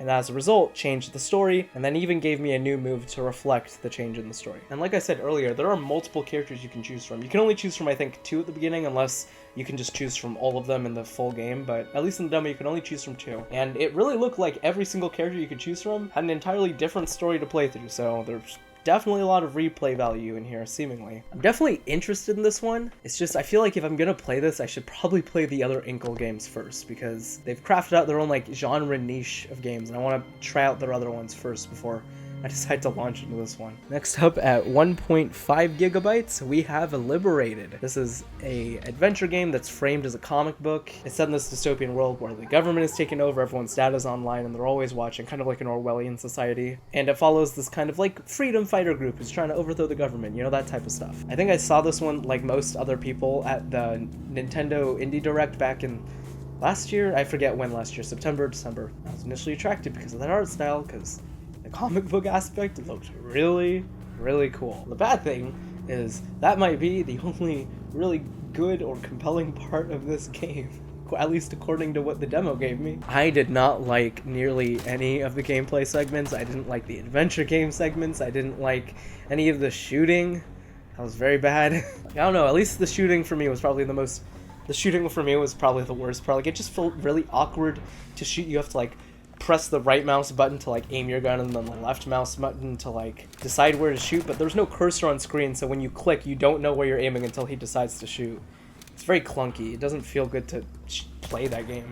You know, it's very clunky. The combat just doesn't feel that good. I went into this one solely interested in the art style and the aesthetics, and you know, I got that still out. The comic book aesthetic still works. It's very good, and it's very, very cool. I don't know, that would be, if I played this game, if I got and played this game, that would be the only thing really compelling me. So in a way, my opinion of this game didn't really go down too much, because, you know, the one thing I was mainly interested in is still interesting. Kind of got what I came for. If I am to harp on the plot for one moment, like, in the second chapter that you play in the demo, you play as this police chief who's, I guess, raiding this freedom fighter group, and you're going in, shooting these people, and you have some other people there with you to, like, I guess, help you, like, fight them, but then you're kind of progressing your way through, killing all these freedom fighter people, and then you get to the last stream, you're, like, hacking to the computer, I guess, and then this video plays by one of the freedom fighters, and they're like, this is our plan, you'll never defeat us, and then the gas is injected into the room, and then he passes out or dies. We don't know. And you just see the screen going like, you will never win, I think, something like that. I don't know, just that scene cracked me up because I thought it was very entertaining that their master plan involved essentially sacrificing a bunch of their people, right? Like the police chief went in there killing all their people. Like, a lot of people, they suffered casualties. And at the end, they're like, that was our plan.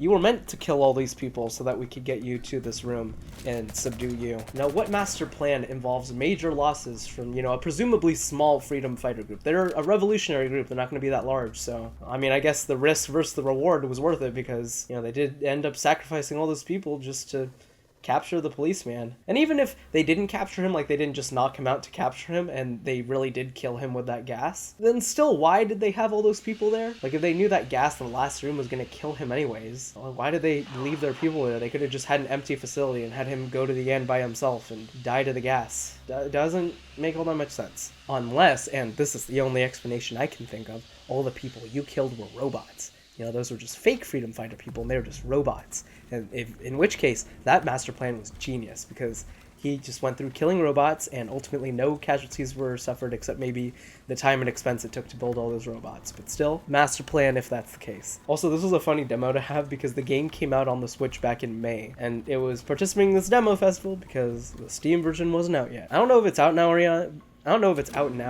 But I don't know, I'm not too interested in it. I feel like I get it on sale maybe. It's probably one of the more negative ones I had. Nothing nearly as bad as Faith, but, you know, just not a super fun demo to play. Alright, moving on, at 2.33 gigabytes, we have Black Book. This is another one where they uploaded the prologue to the game as the demo. And in addition to that, this is another one where they uploaded two demos. Like, Why couldn't they have just redirected the Steam summer sale page? At least with this one, both the file sizes are the same. Like the prologue and demo I downloaded from the main page were both 2.33 gigabytes. So this is a turn-based deck building adventure game. Plays this girl who becomes a witch and can use what's known as the Black Book to fend off demons and incubi and the like. Her end goal is seemingly to bring back like a loved one from the dead, and to do so, like to get enough power to do that, she needs to free the seals on the book, like the 6 seals on the book, and the only way to do that is to help people, I think. I don't really remember much of the main story, but the main gameplay loop seems to revolve around getting like quests and requests from people, like going, hey, we have a demon problem over here, can you help us? And then you go fight off the demon, answer the requests, get money, progress further towards your goal, I guess. And initially I wasn't too interested. I was like, yeah, this is fine. And then I started playing it, and it was fun. Like that game is at its best when you're in those adventure segments, like you're just walking down this path trying to like travel towards your destination, and sometimes there's like these offshoot paths that you can go down for like other stuff, and as you're doing it you're always confronted with a choice, description of the area, you have a choice of what to do, and certain stats are lowered and raised depending on what you do. It's pretty cool. Another thing that really interested me is how this game is like based off Slavic mythology. There's certain points in the game where you can up your reputation and knowledge by answering certain questions about the mythology correct, but of course they give you an option. If you don't know anything about the mythology, you can just like get a hint as to what the answer is with a reduction in knowledge gained. But I don't know, I love the premise of just mythology rooted in video game stories and worlds and stuff. Like, you go to this house and they're like, we have a demon problem and we don't know why, and you have to pinpoint what the problem is, and then you realize, oh duh, it's because you didn't put away your silverware correctly, and that attracts demons, and then you fight the demons, and I don't know, it was pretty cool. The battle system interested me more than I was expecting. I haven't really played like a card or deck building game like this before, so it was cool to find out that, you know, I do enjoy this type of gameplay, or at least in this instance I do. The battles were fun. I love putting together my decks and seeing what happened, and some of the fights were cool and really fun. Don't really know what else to say. I don't know if it's necessarily like on the insta-buy level of excitement for me, but I am interested to see, you know, more about the game and hopefully get it around when it comes out. We'll see. Next up at 2.46 gigabytes is Haven. Going into it, the only thing I knew is that it's by the game makers, the people who made Fury, and even though I own Fury, I have not played it, but from what I've heard from people who have played it, they really enjoy it. And if you don't know what Fury is, it's a very adrenaline-fueled, like, boss rush game, seemingly, like where you're just dodging these bullets all over the place, trying to attack these huge bosses. It seems very, very hard and very, very action-packed, which is why it was very interesting to see them go from a game like that to Haven, which is a game about following these two characters' relationship as they go around helping animals and exploring planets and gathering resources. Very lax gameplay in comparison. Initially, I wasn't sure about the game going in, but after playing the demo, holy shit, I am 1,000,000% in. This is an insta-buy for me. Moving around feels so nice to control. It's so fluid, it's so fun. The battling's fun too, because when you battle enemies, you're not really so much battling them to like kill them or defeat them, you're just battling them to like calm them down and soothe them. It has this nice loop where you're choosing what moves each character does, and sometimes you can like sync up their moves together to like make it more powerful. It just results in this nice cycle back and forth. Very pleasant. I also was not expecting for the story to be one of the main reasons I got super interested in this game. The story follows this couple after they've seemingly escaped from some sort of organization that they didn't feel right in or something like that. And they're hiding out on this planet. They're like not being tracked or anything. They're just essentially trying to survive. And every day they're kind of worrying about if they do eventually get caught and how they will never go back. They'd rather like die before they do that. And they're essentially just kind of like caring for one another. It's very nice. And then I found the dialogue to be very well written and pleasant to listen to. As you're moving around the planet, sometimes the characters will like pop in with these dialogue boxes. And initially I was like, oh, these will just get annoying if they happen all the time. But no, I was like genuinely interested in what they had to say. It was well written. The voice acting was very nice. The game definitely tries its best to get you to be as attached to the characters as humanly possible. Like even in the loading screens are just still images of them like living their lives, being all cute and wholesome, and it's very nice. I don't know, I wasn't expecting to come out of this demo suddenly becoming so engaged in their relationship and story and wanting to see what happened to them, and I cannot wait to see what happens next. I want to know. It's slated for a 2020 release, and 2020 cannot come fast enough. Also, I guess last point, the intro to the game. Very artsy, very cool. I was going to skip it initially, but then I didn't because it was cool. Next up at 2.65 gigabytes is Cris Tales. This is a JRPG being developed by Modus Games. It seems to be like your typical JRPG fare in terms of like battling, at least with, you have your attack, you have your item usage, you have your skills that you can draw using skill points. The main gimmick or premise with this one is that it involves time travel. You play as this girl named Cris, and she suddenly gets the ability to see into the past and see into the future. And the game, I suppose, is about her using that to help save the world. It's a JRPG, that's probably what the story is. When I initially saw this game, I honestly wasn't too interested in it because the game has this aesthetic of you walking down the middle, and then on the left you can see the past, and on the right you can see the future. And initially that aesthetic of like it being cut down the sides really kind of bothered me. I wasn't sure if I'd like looking at that the entire game. But then I figured, you know, they have a demo, I might as well try it out. The aesthetic grew on me. Like, I didn't grow to like dislike constantly seeing the left-hand side taken up by other things. Like, that was fine, it was fun. And it did get really interesting kind of wandering around seeing what the buildings and environment look like in the past and present and future, and then also seeing what the characters look like when they were younger, when they're older, compared to now in the present. Although you do have to suspend a fair amount of disbelief to like assume that people are going to be standing in the exact same place in the past, present, and future. The time travel thing also warps into like the gameplay, at least from like the moving around segments. You have this little frog companion named Matthias, and he can jump between the past and present to like kind of grabs things from the past or the present and future and just kind of bring it to you. And I guess I'll have some puzzle capabilities where you're like, oh, what do I need to do? Well, let me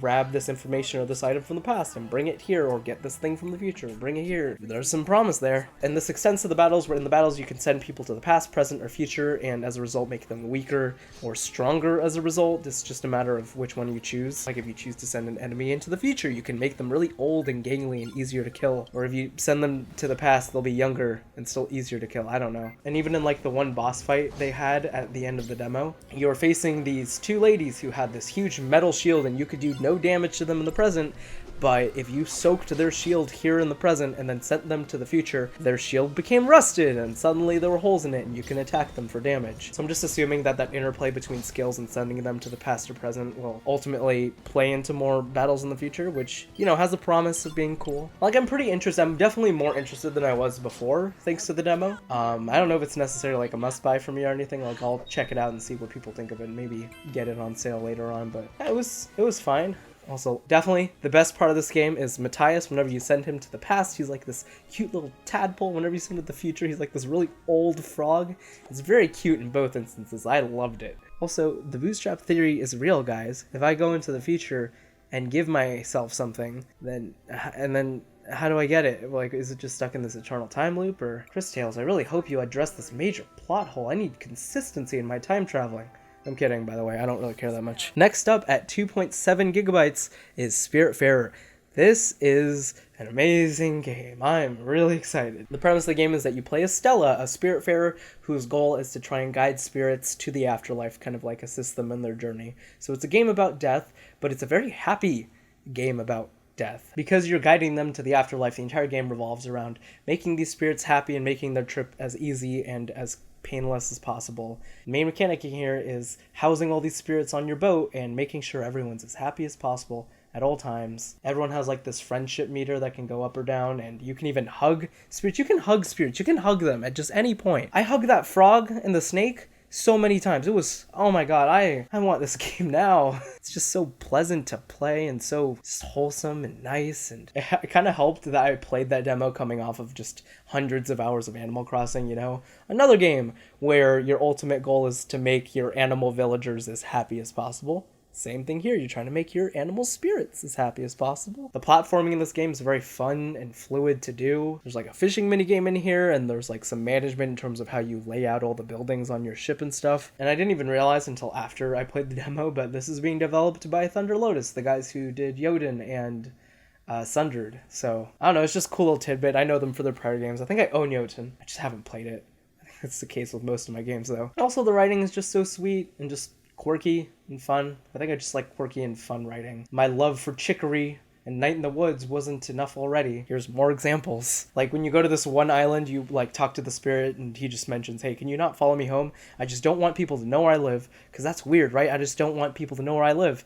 And then I was just like, whatever, and I started walking around, and then I didn't realize until too late that I was following him, because his character was like running away from me going, please stop following me. And then he locks himself in his house. It was just very funny. Also, Game Pass is going to make this one easy get, because it's coming to Game Pass. I'm not entirely sure if it's coming to Game Pass on PC, but regardless, I'm going to get it because I'm going to be getting an Xbox One X hopefully this fall. So regardless of which Game Pass it comes to, I'm going to be playing this one. Oh my god, we only have 4 more. Whoa, congrats to us. Yeah. And we're really getting up to there in these demo file sizes. This next one at 3.26 gigabytes is Hazel Sky. I really don't have much to say about this one. It's an adventure game, some light puzzles. I think the premise is that the main character comes from like a long line of architects or engineers or something.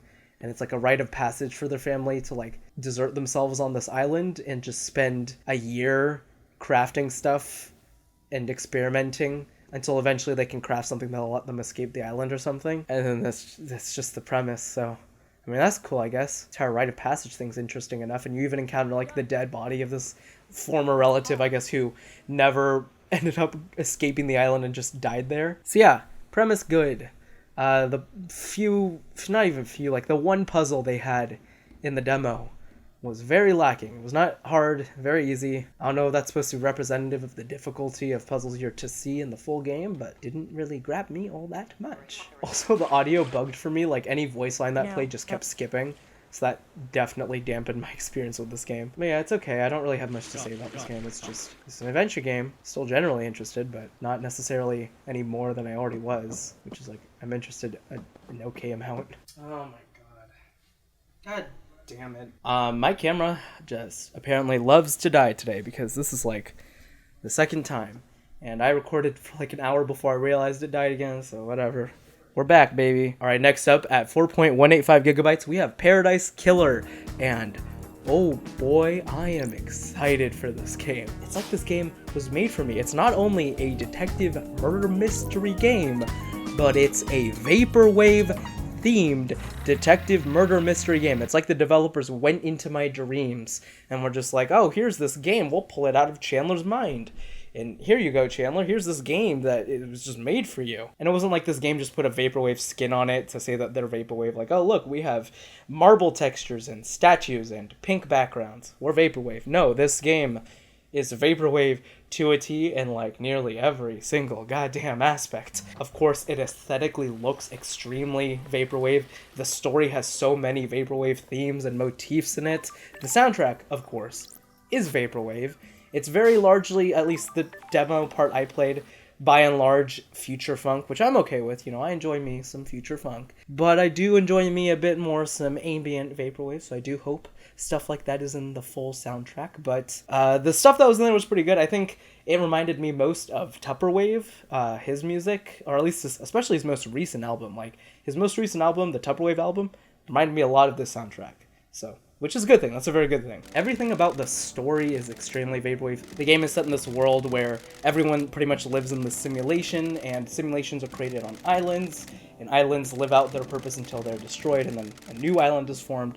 Currently, the world is on island number 24, and you play as this detective who's been exiled and banished due to something that happened on a previous island, but it's been called back now because there's been a murder. Someone murdered the council on the new island, and they need her to try and solve it because she's a detective. The story itself has a lot of themes of like transhumanism that's very present in Vaporwave, and I really appreciate it. I just love how committed this game is to its aesthetic. And even though at points it feels like the story's really going out there with its, you know, plot and huge concepts it's trying to tackle, at its heart, it's still a very rooted murder mystery. You're still going around investigating evidence, asking people for their alibis, normal murder mystery shit, just set on a Vaporwave backdrop that is very, very detailed and is obviously made by people who love the genre. Also, this game is apparently published by a new up-and-coming indie publisher that I've never heard of, Fellow Traveler. Either they're relatively new or I just haven't heard of them until now, but the most recent games that have just been very noteworthy, especially in the last year, like Neocab and In Other Waters, very noble game, so I'm excited to see them really pop into the scene with these huge indie titles. It's very nice. It's always good to see. So, insta-buy for me, like, day one. I am super excited for this one.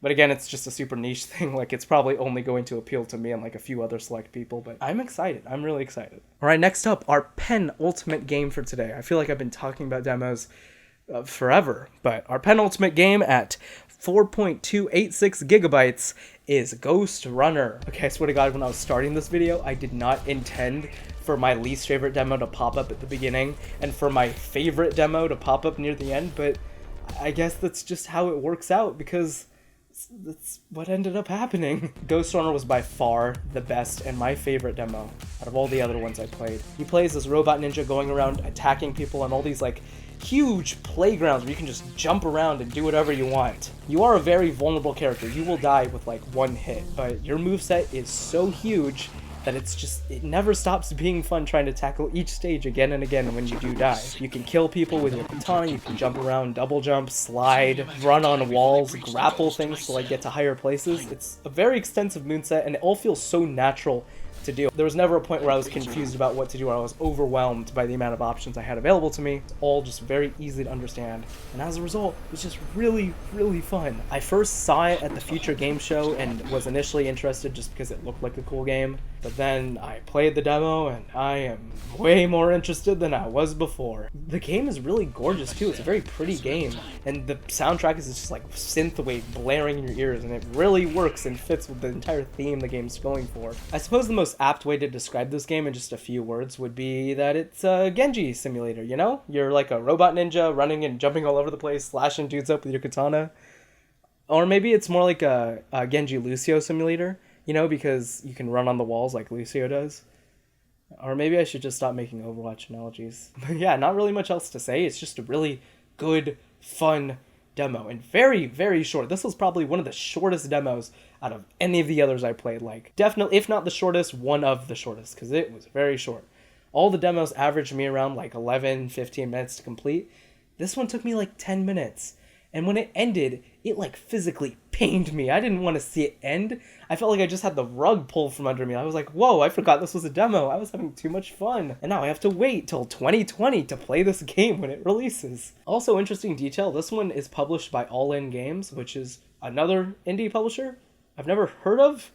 So, you know, another one on the scene. It's always cool to see these things pop up. Alright, moving off of Ghostrunner to our final demo of today. At the largest file size of any of the demos, at 4.29 gigabytes, is Paradise Lost. I initially saw this one and I was like, oh, it seems like a cool little puzzle story experience. I'm interested. Okay, you know what? It's the biggest file size, and it is justified, because that is a very pretty game. It's very gorgeous. It's very detailed. I can see where the file size goes for this one. It takes place in an alternate universe where World War II never ended when it did, and it extended for 20 years until Nazi Germany launched a nuke onto Poland, ultimately decimating the entire country. You play as this 12-year-old who's wandering the nuclear fallout zone in the area and randomly stumbles upon some abandoned Nazi bunker in the area. And it's just him exploring it. That's just the premise of the game. My sister's playing the piano.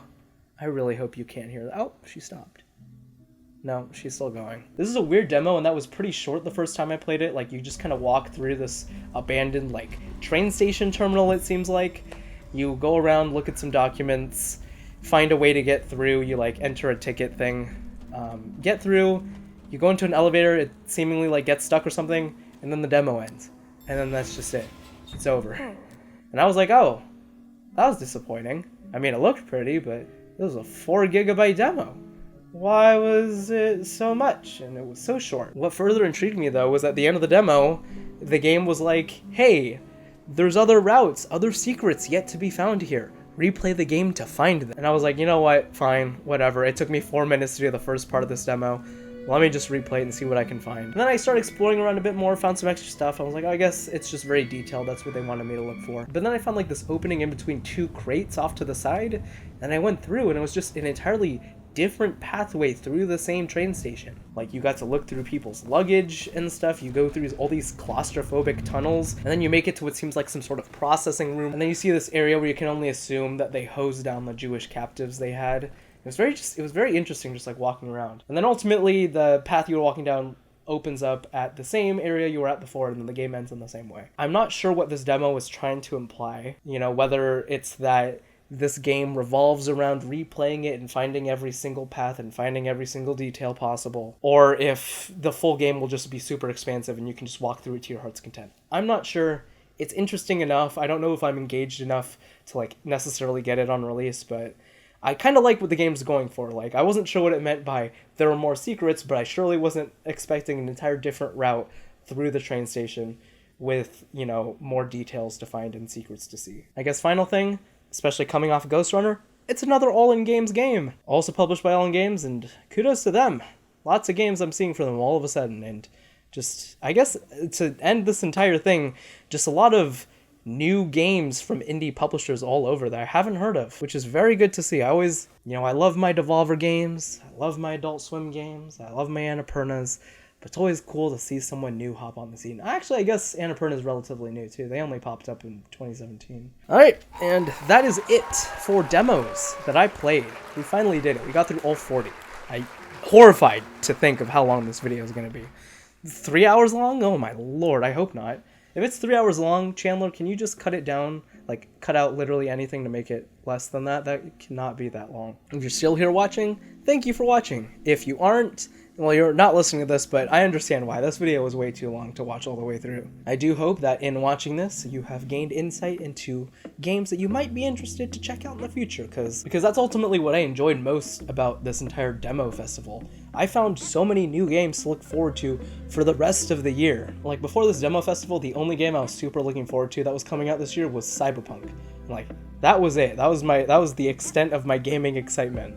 But after this festival, I have quite, if you remember all the games I said insta-buy on, which is all these are the games, I'm gonna put them on screen, all the games that I got super interested in and will probably buy when they come out, or around when they come out, because I am that excited for them. Like, I just have so many other games to look forward to, and that's cool. I like looking forward to stuff. It's exciting. You know, it's really cool looking forward to new games when you already have so many games in your library, but yeah, you just ignore them. You don't need to freak out about those now.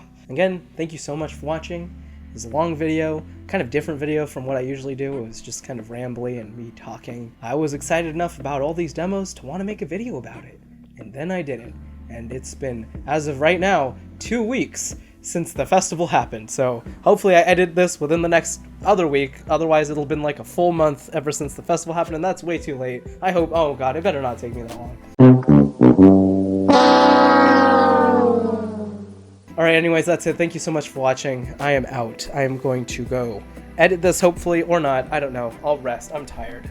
I've been sitting in this chair for so long. I'm out.